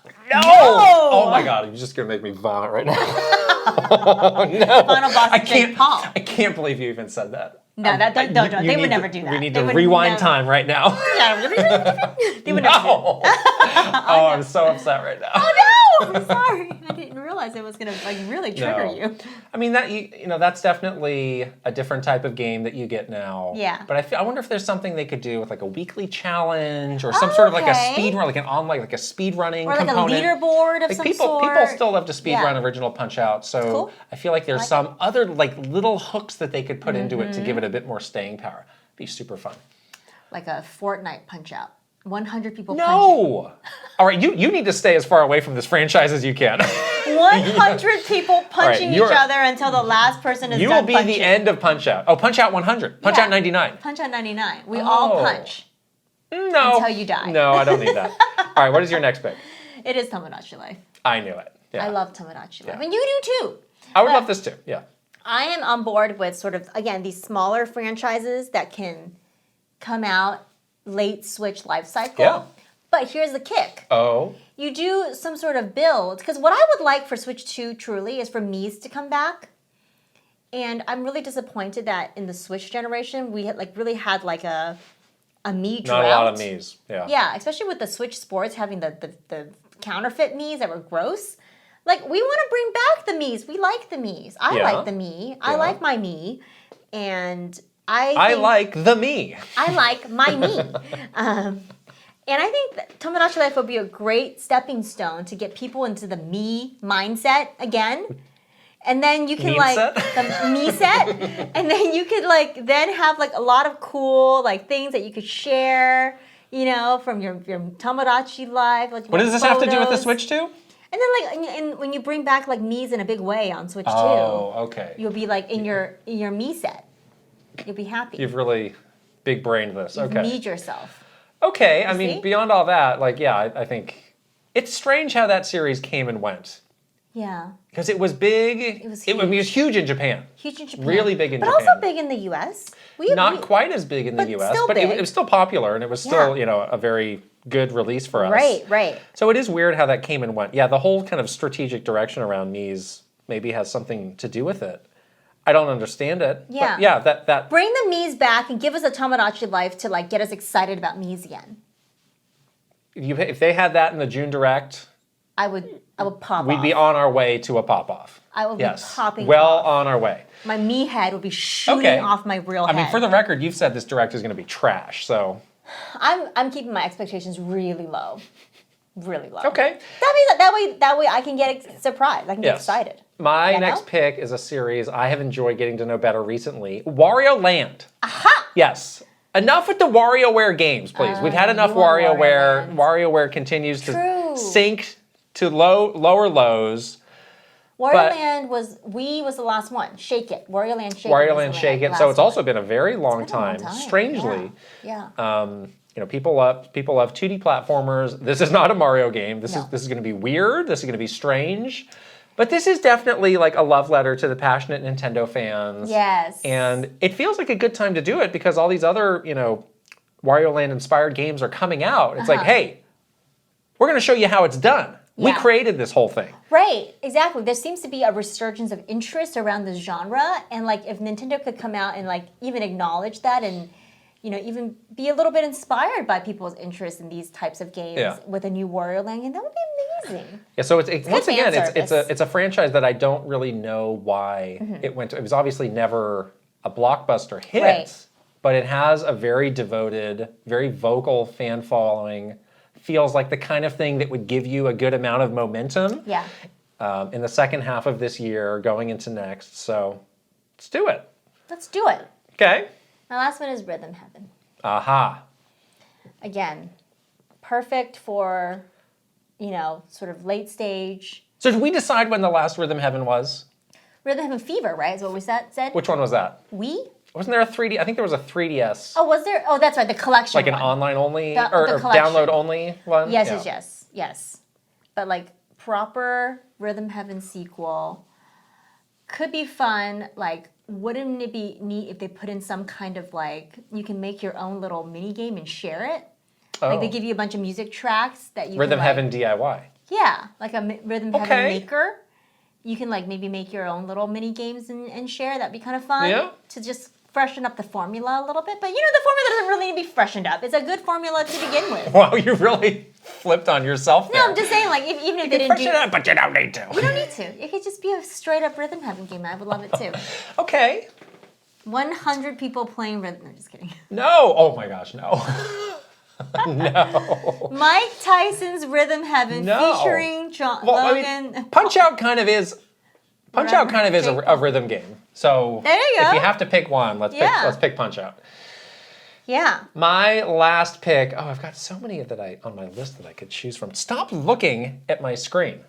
I'm gonna tell you what it's not gonna be. Okay. It's not gonna be Custom Robo. Oh. As much as I would love a Custom Robo. No. You could do some really fun stuff with Custom Robo these But days. it's I'm not just gonna say. gonna happen. No, enough people. It's like. It's dead. It's not. Let's not say that.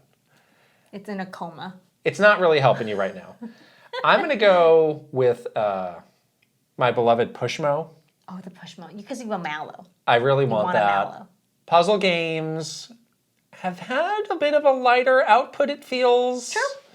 On the Switch, so I think there is a place for that. Reaches a pretty broad audience. Yeah. I mean, you release so many Pushmo games on the Wii U and the 3DS. You built up this affinity for this character for the series, and then you just stopped. Right. I don't understand it. Yeah, give us our Mallow. So. Our beautiful Mallow. Boy, it feels like Intelligent Systems gonna be busy making all these games for us. I was gonna say a Mario and Luigi game, but then I was like, no, there's too many RPGs right now. No. And also that studio. I thought we were proposing a Daisy and Peach. A Peach and Daisy game instead. We said that in our behind the scenes. That. Where like instead of Mario and Luigi, do Peach and Daisy. It's Peach and Daisy. Peach and Daisy RPG. And they're on the adventure. I think that's great. Peach and Daisy Dream Team. Right. So cute. We got some responses from our Patreon subscribers on this as well, so let's see what they said. Link says, Pokemon Mystery Dungeon. Although we got a remake on Switch with Rescue Team DX, the last original entry in the series was all the way back in 2015.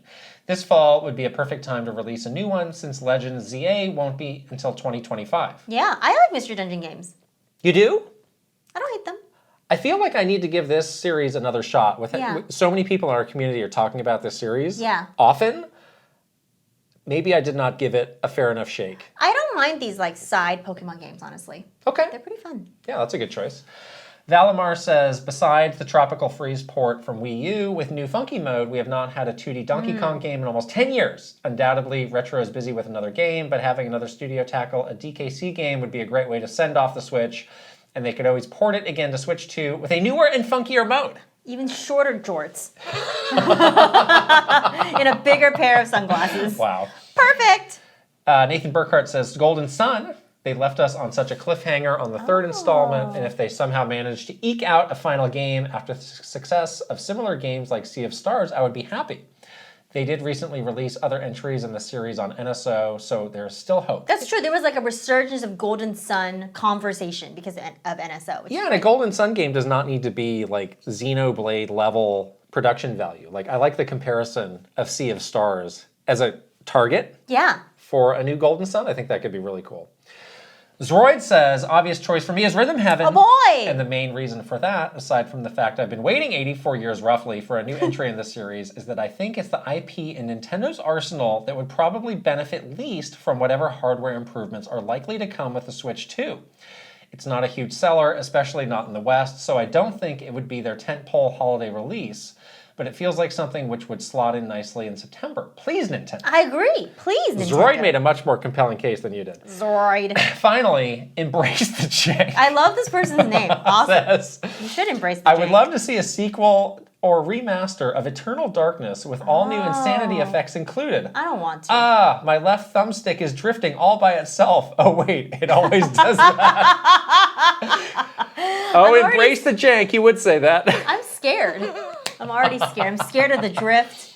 I'm scared of the insanity effect. I'm scared of all of it. Does doing this make you feel better about the June Direct? There's a lot of possibility. Like there's a dozen other franchises we did not even mention. True. That could all be really fun and cool. Yeah. No, I feel like I'm going to keep my expectations managed. Okay. But you're right. There are so many sort of these small-ish, mid to small-ish games that would be really perfect in this late stage for Switch that would make a lot of sense for Nintendo to put out and focus the rest of the year on. And again, maybe you even use it a bit as a stepping stone to the next hardware. All right. Yeah, I'm sure it's going to be fine. On to games we're playing. And it's a lot. Continues to be a lot. But we're making good progress with all this stuff. Really Let's start with, you told me, so you went on a little getaway. You said, I didn't play anything this weekend. Do you have any contribution to this segment at all? I played Metal Gear Solid. All right. And I played... We're going to delete this.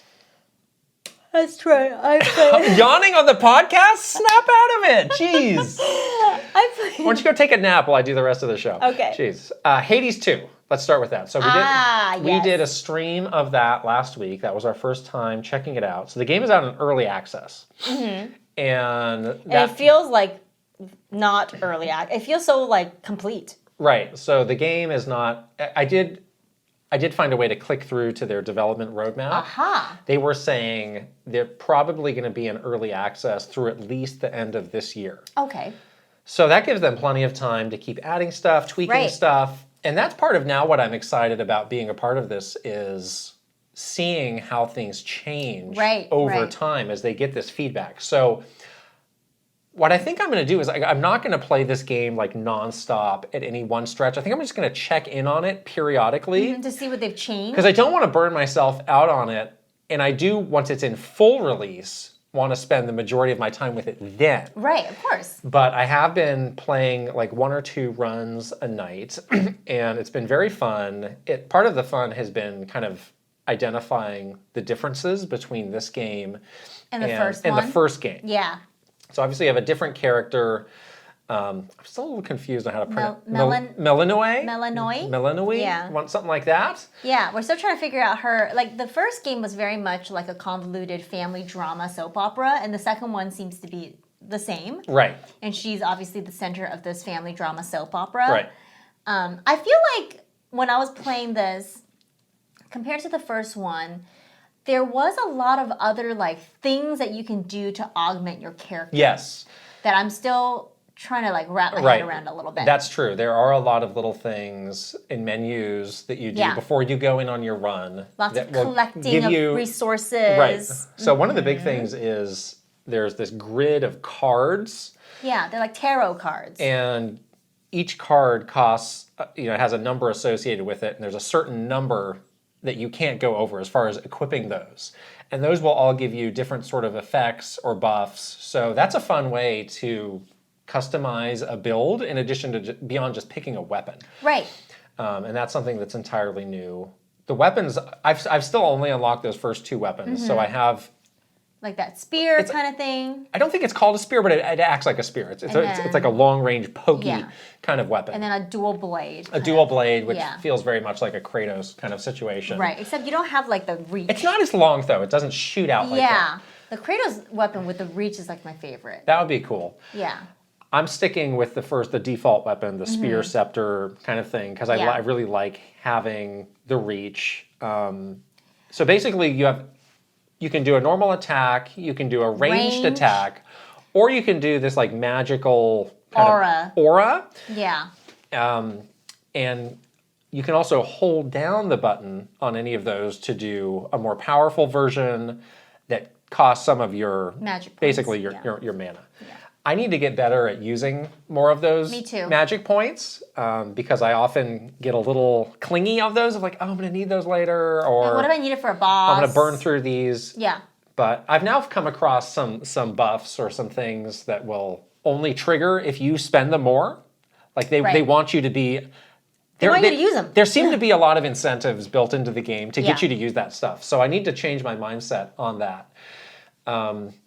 There's also been a change of like, previously you could just dash, but now you hold down the dash button and you sprint. Yeah. And it seems like there's a lot of power-ups that you get that kind of augment the sprint more so than the dash. Yeah, there's also a dash strike where you Yeah, I think that was pass and you can hit something. Right. And that also is affected by some of those augments you Right. get from the gods. right. So, yeah, the one run that I did that was, I think, my best one, I had been focused on like a lot of like fire spells. Yeah. And that was quite powerful because you Yeah. get some range fire spells that does damage over time. You can do that. Your little aura spell Yeah. becomes like a flame circle. So if you drop it in the right place at a group of enemies, it can really like keep them there and burn them, which was great. But yeah, I mean, like other Hades games, it kind of depends on your luck a little bit on what drops you get. Like you did a run where you got like no drops, basically. I've been a little unlucky overall with these runs. Really? Yeah. Like the build that you had with the fire. Yeah. Like I think you really lucked out. That was cool. Yeah, because you did really well then. So I have gotten past that first boss and into the second area, which is kind of like an underwater, under the sea, but it's like it feels like you're on kind of like an old-timey submarine almost. Like there are some like mechanical implements. And I've actually made it to what I think is the final boss of the second area. Oh. I have not beaten it yet. Okay. I don't know how to handle spoilers for this game because it isn't early access. I will say the second boss is pretty unique and pretty cool. Okay. Kind of the whole conceit of what the second boss is. Right. But they ramp up the difficulty pretty good in that second of course they area. do, yeah. And that's definitely, something that's continued of you thinking like, oh, Can't do this. I can't do this, or I've hit my peak, and then just finding a way to, learn the enemy or the enemies better and to do better on your run. So that's been, a consistent theme.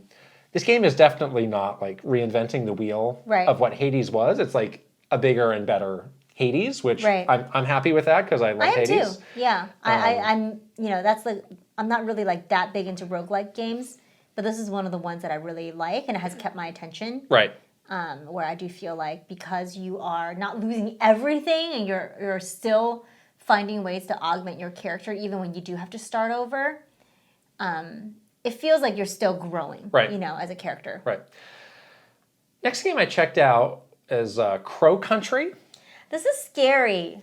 Right. So this is a game that we saw at a lot of the shows that we went to that were showcasing a lot of indies. A little bit of trivia about this game. Did you know that the developer of this game is the same developer that did Snipper Clips? I did know that. It's very... I commend them for not... For having some variety, yes. For having some variety, yeah, exactly. This is completely not like Snipper Clips. Right. Because it's terrifying. So this is a survival horror game, very much in the style of those classic PS1, like the original Resident Evil or the original Silent Hill. And actually, as I played the game, it felt very much like a mashup of those two games, the first two installments of those games mashed up. Were you scared? So the visuals, it's kind of like what you would imagine a PS1 game to look like. Yeah. And the characters are very blocky. They almost look like dolls almost. Yeah, that's even scarier. Okay. I wouldn't say it's in a scary way. I was wondering going into it, I was like, is this really going to be scary? Like this is not outwardly giving me scary vibes. It's not realistic? Because it doesn't seem realistic. I see. Like, your character is just kind of like, moving around. Like, we kind of had to do some theater of the mind in the PS1 to fill in the scary parts, where now the game is just, like, legit terrifying to look at. Right. But no, it definitely got creepy and scary. Like the vibes, right? Yes. It's got an atmosphere. Yes. They really nailed the atmosphere. Basically, you are investigating this creepy, like, theme park. Nope. I'm out. And there's some stuff that's been happening that you're trying to figure out. 100% no. Theme parks are the worst, scariest locations. That and like I feel like a theme park and like a carnival, almost similar. Yeah. Is the scariest thing. Yeah, yeah. But it's got a really good sort of flow to it of you getting information, going into new areas, maybe clearing out some enemies, doing a puzzle here or there. Like that kind of progression feels really good. The shooting is very much like you have limited bullets. You can always just run. You can always just run. Well, it's survival, so yes, of course. And I don't think I'm going to be finishing this game because I'm scared, but I did really like what I played of it. Okay. And like last week was just this crazy run of these indie games that were coming out. Like this is definitely one to not forget about. Okay. In all of that because You know, the PS1 kind of, it's like, is this its own genre? PlayStation, like retro survival horror is very different from survival horror now. Yeah, no, I think it can be in its own genre. So it made me think a little bit differently about that. The one thing that they did, the controls are much more modern. There are no like tank controls, you know, those old Resident Evil tank controls. I don't like those. I really didn't like those. This just has proper movement around. Yeah.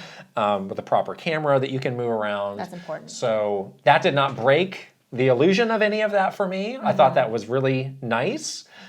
But yeah, I had a good time while being frightened playing this game. I don't want to do it. I'm scared. Mini Shoot Adventures. Not scary. The light of my life. Mini Shoot Adventures. You love the mini shoot. I finished this game. It's darn near perfect. 10 out of 10? It's going to be on my top 10 list of the year. Game of the year? I don't know if it's going to be game of the year. That's a little presumptuous to say. It's a mini shoot. The whole way through, this game was a delight. This game, they really did something interesting with the difficulty, where it was always just right on the edge of veering into too hard occasionally. Yeah. But never going past the line for me. Right. Obviously, your experience will vary, but for me, it was like, this is the perfect level of difficulty. Right. As far as all the shooting, the twin stick shooting, got very complicated, very heated at times. But you did it. I somehow always managed to get through it. The puzzle, because this has like a Zelda-style exploration, there were some times I was like, oh, this is where I'm going to get stuck on this puzzle. I'm going to get annoyed. I would find a way to figure it out. They did a good job then. That was good game design. It was just right. It's just right in that sweet spot for me, which was so great. That's hard to balance it. Yeah. Like that, I think my total play time was around 8 to 10 hours. Nice. So very, good playtime there. This is Steam only, right? I really hope this comes to other platforms. That's what I was going to say. It is Steam only for now. I have to imagine they're probably getting people courting them to bring it to platforms, because this has been kind of a breakout hit. Yeah. But I just love this game. Oh, good. Yeah. Are you going to play it? I guess I could do maybe. You don't want to. Let me your I don't Steam want. Deck for a couple of days. No. No? Okay. Okay. Animal Well. Yes, I played a little bit more Animal Well, actually. So we talked about this game last week. Did you play more? And after we did that, the game came out, and these reviews are crazy for this game. They were really this is an all-time classic. This is one of the best I've ever played, blah, blah, blah. And I did have a moment of introspection of like, I should probably give this game another look. Yeah. Not because I'm looking to have my mind change, but it's just like maybe there was something about it that I was not experiencing the right way. Because my perception was this game is pretty good to like explore and move around. But I feel like I'm going to hit a point where I'm going to get to some big brain puzzle, and I'm not going to be able to figure it out, and I'm going to get frustrated. Right. Also the getting lost. I'm okay to get lost sometimes, but it seems like there was this just like focus on like you're going to get really, really lost and turned around. Right. So I played it for another like hour and a half last night, because I was like, I want to have a better opinion on this game. And the thing that I was afraid of hasn't happened yet. Okay. Of me getting stuck on some crazy puzzle that who would have guessed, who would know this? There are definitely some areas where it's like there's something happening here and I don't know exactly what. And I can't get to it but yet. It has not been hindering, like I've been able to go somewhere else and keep exploring That's elsewhere. what I've realized too. Right. So I think that's what I'm going to do, is I think I'm going to keep playing this game until that happens, and then make a call of like, is this frustrating or not? Yeah. Because everything that I keep hearing feels like a game that I wouldn't really click with me. But so far you're okay. But until that happens, I shouldn't say like I shouldn't play this. Yeah, I did the same thing. I had stopped at a place, my first playthrough, where I had died. Right. And it had like kind of ported me back to the last save point. And I started making my way back. I took a different way, actually, which I was like, oh, okay, this is a different way I could go, or a different area to explore.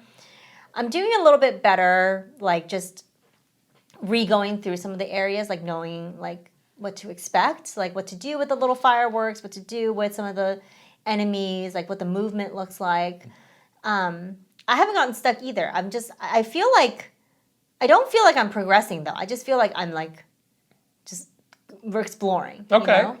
I don't know what I'm supposed to do. Like I have no clue what I'm supposed to do. Well, I'm fine with that. Yeah, and that's fine too. So I just feel like I'm just like kind of wandering around, which is okay. Oh, I view that as progress. It's like as long as I'm unlocking some parts of the map or going some places that I wasn't able to get to before, I feel like I am making progress. Yeah, I guess I have not like uncovered why I'm who I am and why I'm in this neon world and And maybe I don't know why I'm chasing that little thing. I'm comfortable not knowing that. I'm fine not knowing that. Okay, I kind of want to know. So the whole motivation is like I don't really care. You're a little blob in a sewer or something in a fluorescent sewer. Yeah, but you're also chasing that thingamabobber, that bunny thing, whatever it is. I'm not worried about the bunny. The game is really beautiful to look at. I do enjoy just looking at it. Really, really beautiful. And I didn't realize this game is made by another like just one person team. Well, it's that influencer, right? Well, Donkey? Yeah, video game Donkey. Donkey did not make the game. Right, I'm saying that it's his publishing label. Right, but the actual developer was... Is a one-person developer. One person, which is... Amazing. I don't know how that's possible, but wow, okay. genius. Yeah. Yeah. Kind of reminds me of like Jeff Minter with like his like little neon. Oh, yeah. Right, or like Axiom Verge, that's another yes, one exactly. developer game / series.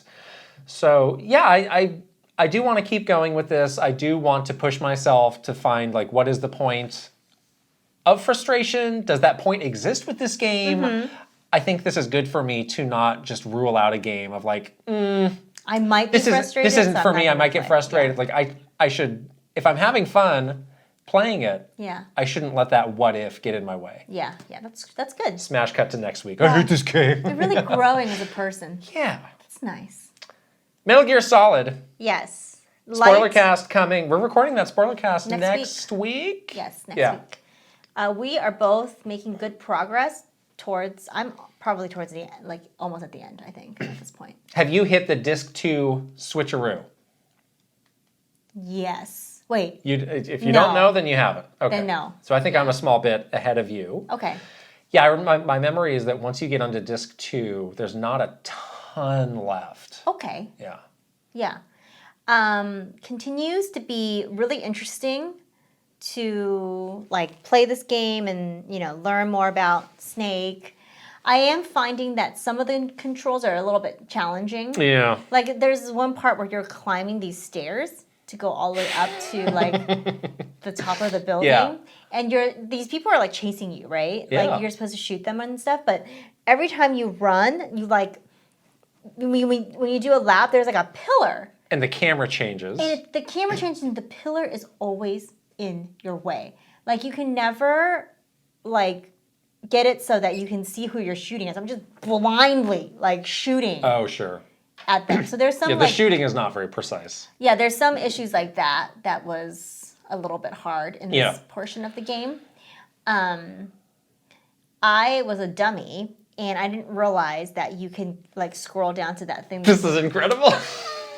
I couldn't believe it when you told me this. I could not believe it. I didn't know. The codex. The codex. I didn't know that you can like just hit the thing that is memory. Yeah, like and then you can just like pick like speed dial. The people. I thought you had to. So did you like write down somewhere the number? I just memorized them. Oh, Master Miller's on this one. Yeah, and like 141885 is Campbell. Like 14196 is Mei-Ling or whatever her name is.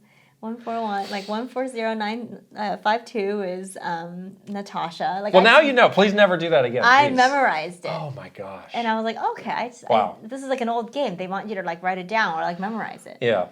But I figured it out by accident. So that was interesting. This game is giving me some reminders and memories of like Kojima's unique approach to boss fights. Yeah. Which we will save the proper discussion for the spoiler cast, but I've gone through, again, the majority of the bosses now, and it's like, yeah, he does really view boss battles differently. Yeah, he does. Than a lot of people do. So I do want to talk about that. But yeah, I'm into the second disc. I think I'm probably going to wrap it up in the next couple days. Yeah, it's probably like another couple hours left. But yeah, it's been very interesting to go back to this game after all these years and see, is it still the classic that I thought it was? Yeah. I like it. It's really good so far. I really, really like it. Okay. We were just talking about layoffs, the struggles of being part of a giant corporation. Are you laying me off right now? Over here at Kit and Krysta, we're not worried about that. We're doing our own thing. But the best thing you can do to make sure that it all continues is to join us at patreon.com/Kit and Krysta. You wasn't sure I was going with that, were you? I wasn't sure where you were going. So I guess the Patreon family has the power to lay us off. What? By not supporting us anymore. No. But they don't. They support us, and they're wonderful, and they are the reason that this podcast and all the stuff in this channel continues on. Thank you for your support. Yeah, join us today at patreon.com/Kit and Krysta, please. All right, on to our questions, also from our Patreon subscribers. We'll start with Robot Penguin. Do you think we will ever see the return of true handheld consoles from the big console makers? With the handhelds, it lets devs make lower budget games with big IP and let them experiment more while being more affordable for younger consumers. We could see more pixel art games like Mario, Zelda, Pokemon, etc. Do you think we'll ever see the GBA or DS or PSP again, or do you think it'll continue as hybrid handheld/home consoles and console streaming devices? Yeah, what is this Xbox handheld going to be? Is it going to be a streaming device, or is it going to be a true dedicated handheld? I think there's some value to doing handhelds. I mean, there's a lot of benefits, like you mentioned in your question about, potentially like mid-tier games. We were talking a lot about when we were going through our handheld collection, like, oh my gosh, we're missing so many of this chunk of the video game market is gone because there's no dedicated handhelds anymore.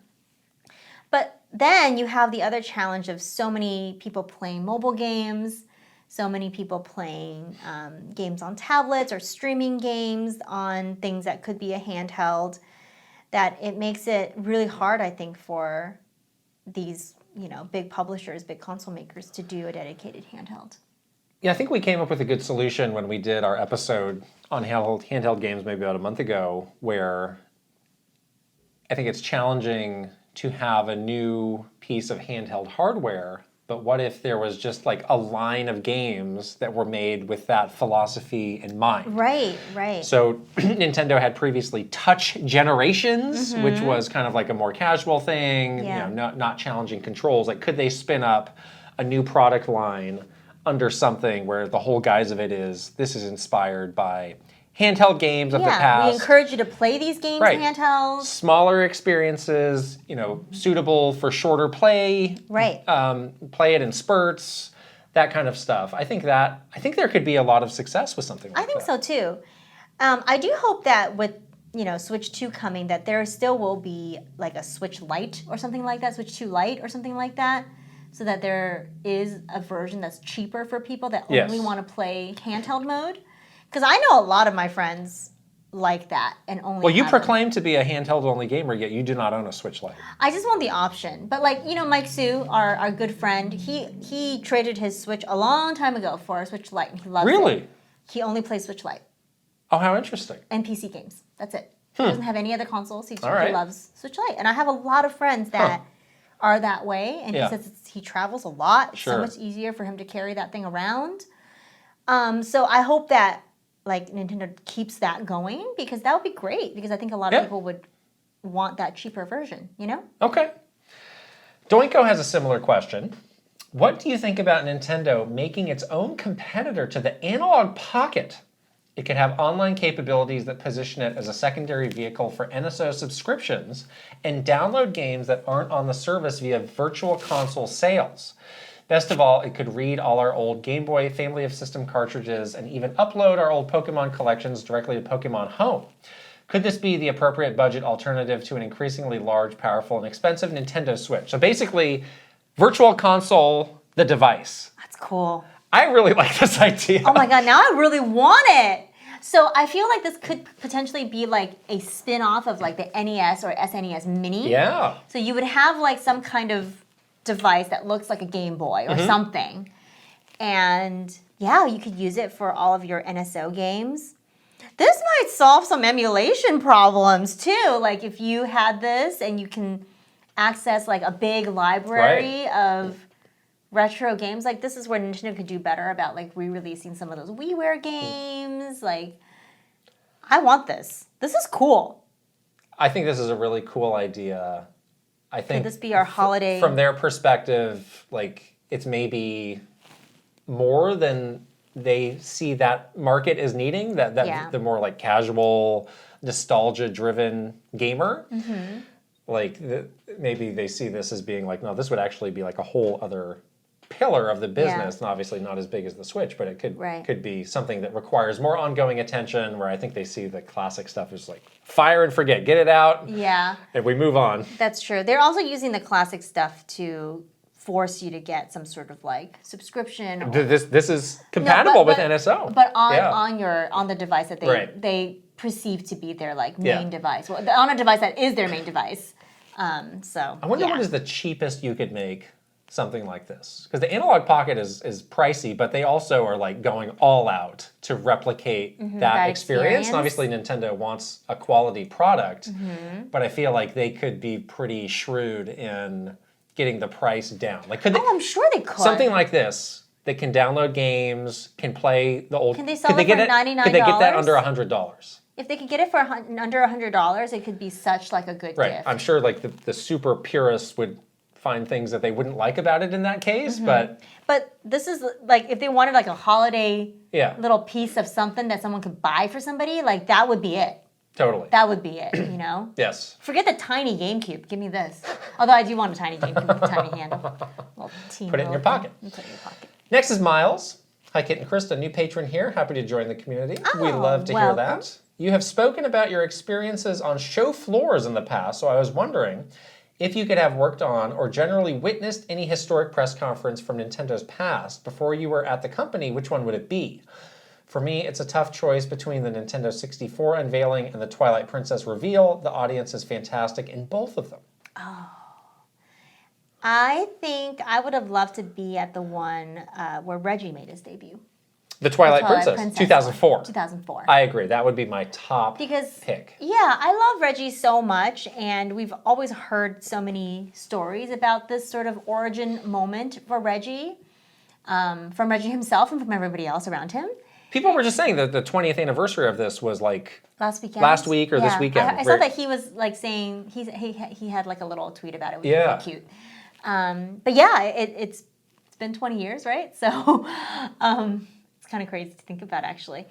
But you also hear about that one, like, oh, people were crying because of the Zelda trailer. Yeah. Like, I want to cry. This is where the DS was. There's like just a lot of interesting wrinkles to that presentation. Mr. Miyamoto did a whole thing. Came out with the shield. Yeah. Right. And it would have been great to witness, where it all kind of started for Reggie, and like, all the other stuff around Twilight Princess too. Would be really cool to witness. It's not a Nintendo conference, but there are a couple others that I wish I could have been like a fly on the wall for.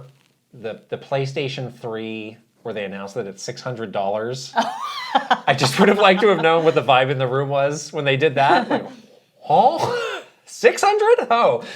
And then the other one is when also pricing related, when they undercut the Sega Saturn, when the guy supposedly just came out and said the price and walked off with a real mic drop. Like, this was really the old days of E3 press conferences. This is probably in some back room. We're talking console wars at the height at this point. This is like dirty warfare, not like some polite console war that we have now. Exactly. This is like the dirty stuff back in the day. Yeah. So, there's a lot of interesting history in these conferences, for sure. Yeah, now they're never going to happen again. Shrews is next. What is the ratio of Nintendo employees that are fans of Nintendo versus people who see it as just a job? Okay, that's an interesting question. I would say... I need you to give this in a proper ratio format, too. The SATs are back. Okay. The pressure is on. I don't really... Once again, you are not getting into Stanford. 2 to 1? 3 to 1? 3 to 1? The 3 is what? 3 is... So I think the games and I'm gonna help you. people. I'm gonna help you here. I think this varies from team to team. Well, yeah, but you have to take that into consideration and then do it for the entire company. Right, but I mean, if you're talking about something like Treehouse, like obviously then one-to-one. You are coming to this job because you have a huge passion for games and but for if you're Nintendo. in like legal, if you're in finance or accounts payable, right? Maybe not so much. Yeah, but so you have to then now you have to do the actual math. So let's say at Nintendo of America. Yes. What I'm gonna say. On the count of 3, we'll spit out. You can use a percentage. We'll say what percentage are like really passionate Nintendo fans. Okay, ready? 1, 2, 3. 40%. Oh, that's very close. Okay. Yeah. Oh, good. Yeah. Then that means it must be right. Of course, yes. Because we were very close. So somewhere between 35 and 40%. Right. And you might say like, well, that's pretty low. Like I'm a little bit disappointed in that. But it's actually pretty high. But again, like a lot of those jobs do not require people to be a passionate fan. Yes. So it's actually not like a huge issue from a hiring perspective. Yeah. Because again, if you're grinding accounts payable, it doesn't really matter. I mean, you probably like it still. I mean, it's cool if you are. Yeah. But if you are like the hiring manager, you're not necessarily looking for somebody's, touching story of beating Ocarina of Time. You're looking to make sure they can like do an Excel spreadsheet. Yeah. What would you say on our team, on our communications team, the percentages? Oh, you want to say that on? It's definitely higher. Yeah. Okay. We'll do 3 again. 3, okay, 1, 2, 3, 2. Countdown. 3, 2, 1. 75. Oh, 55? Yeah. Oh. I feel like there was a time when it was 55, but I feel like around the time we left, it was going higher. And then I think it lowered down again when we left. Oh, sure. At the time of departure, though? 55? The time of departure, maybe it's 60. Okay. Yeah, that's not so great a ratio for that team, I'd say. Some people that you expect to be super, super fans were not. They were like very casual gamers, you know. They might play like an Animal Crossing game or like dabble a little bit in some of the mobile games, but they were not on the day-to-day, like, gaming was not in their daily routine. Okay. For a lot of these people, which is fine. Yeah, it's totally fine. I think they still loved Nintendo as a company. They still loved the stuff they were making. They still loved how happy it made people. But they themselves were not, like, day one, sinking 400 hours into, like, Breath of the Wild. You know what I mean? Right. Yeah. Right. Yeah. Okay. The Natrix is next. Hi, Kit and Krysta. Do you think Nintendo would ever develop a game for an already existing IP? My honest thought is probably no, but it might be interesting to imagine what they could do with another IP, like if they returned the favor with Illumination Studios and developed a Minions game. Cute! What IP would you want Nintendo to develop a game for, and what type of game would it be? That's cute. A Minions game? That's a good idea. So this has happened. A long time ago, there was the Popeye game.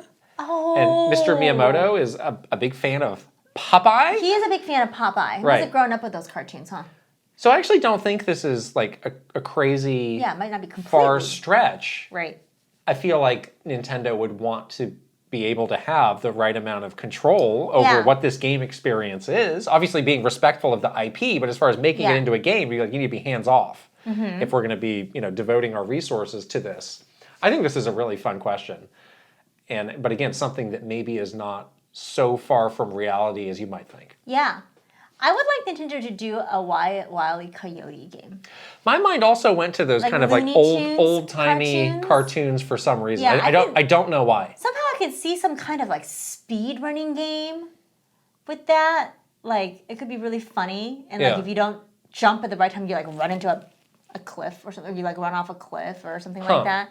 Maybe it could be like a 2-player game where one person plays as the Roadrunner. Yeah. And one person plays as the Coyote. And the Roadrunner has to like put obstacles in the path of the Coyote, and the Coyote's job is to like avoid all those obstacles. That could be really fun. But something like silly, like that kind of IP would be fun for Nintendo, I think. Yeah, I think we were talking about, was it last week or the week before, like what is Marvel's game strategy? Like what if Nintendo made a Marvel game? Oh, wow. Could be something maybe that's like cool. Co-op oriented again. Yeah. Maybe in like a very distinctive style. Sure. Yeah, again, they would have a lot of interesting. freedom to shape that and define that. That could be really, Right. really cool. Yeah. It's not out of the question, though, like you said. Yeah, especially I think, kind of as they continue to evolve and, want to be seen as more entertainment focused, like that's a good way to kind of invert that relationship. Right. I mean, it's not always just us giving out the IP. It's like we can do something. we can do this too. Yeah. So I bet that discussion's been had at some level. Lego's another one. They've done Lego stuff before, but they could do more Lego stuff. Last question is critically important. Oh my gosh. From Lynn. All right, fellas, time for the realist question, and in theme for this month's spoiler cast game. So is Snake hot? I did see Snake shirtless. You seemed doubtful when we started playing this. I didn't know about his personality. Go ahead. I was going to say, I actually don't love Snake's personality. But he's pretty hot otherwise. Like, what is the argument for Snake to not be hot? He has a bad personality. He's very focused on his mission. I'm not sure I like how he always hits on everybody. That's a little gross. He's shooting his shot. Every conversation is him shooting his shot to these ladies, these right. like really like serious, smart ladies that are trying to help him. And then they just like go for it. Right. It's like these ladies need some higher standards. This is maybe like an Austin Powers situation where this is a different time. Yeah. I get it. Trapped in a different era. It's definitely one of those like 90s action movie stereotypical characters. I don't love that, but there are some instances that you do see like he does have sort of a good heart. He's obviously very critically focused on his mission, but he does have like a sense of, loss and whatever. He's hot like otherwise though. Like he's extremely... It seems like an obvious yes to me, but what do I know? We're going to find out if love's going to bloom on this battlefield. I saw... One way or another, we're going to find out. Love is a battlefield. Is it going to bloom when it is a battlefield? I don't know. But yeah, there's a shirtless thing that we did in this game. There's a shirtless thing. Very hot there. Right. So there you go. Yeah.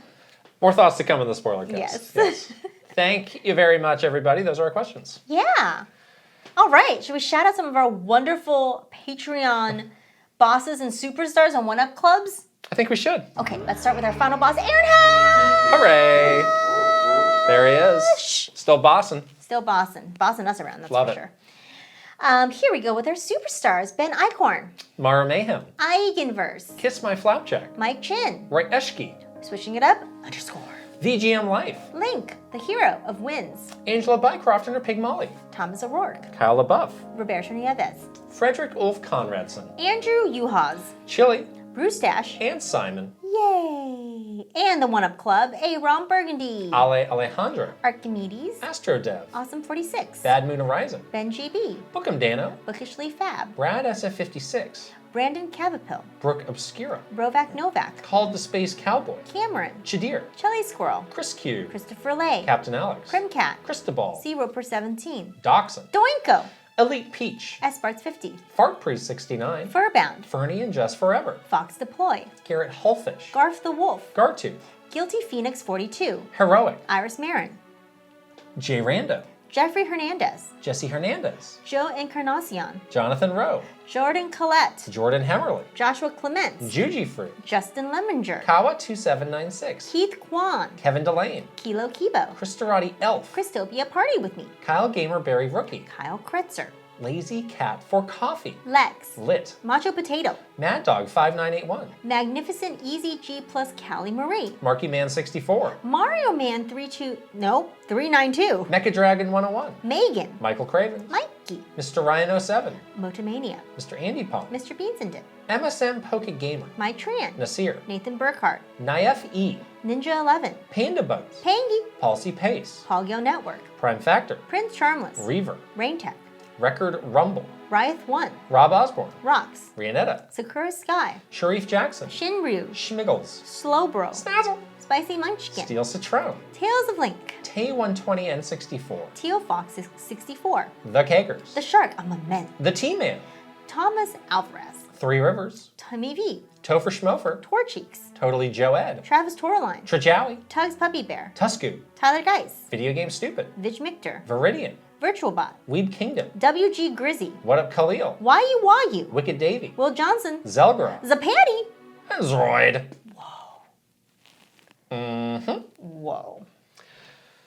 Wow. Marky Man 64 sent us a great photo of him wearing that the Kit and Krysta in a shirt form. Shirt. It looks great. Yes. He looks got the really black nice. one. I haven't seen the black one yet on somebody, and it looks really good. Why aren't you wearing yours?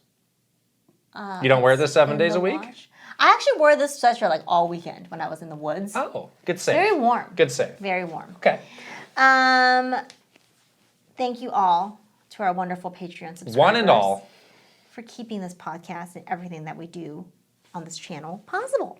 Thank you. Please join us at patreon.com/KitandKrysta. Yes, and if you're watching on video, you can also subscribe to this YouTube channel, give it video a thumbs up, and also leave us a comment. If you're listening on audio, you can subscribe, give us a 5-star rating, and leave a written review if you please. And we're on the socials. We are on Twitter, Instagram, TikTok, Facebook, YouTube, and the Reds. That's right. All right. Time to go. Signing off. Bye. Bye.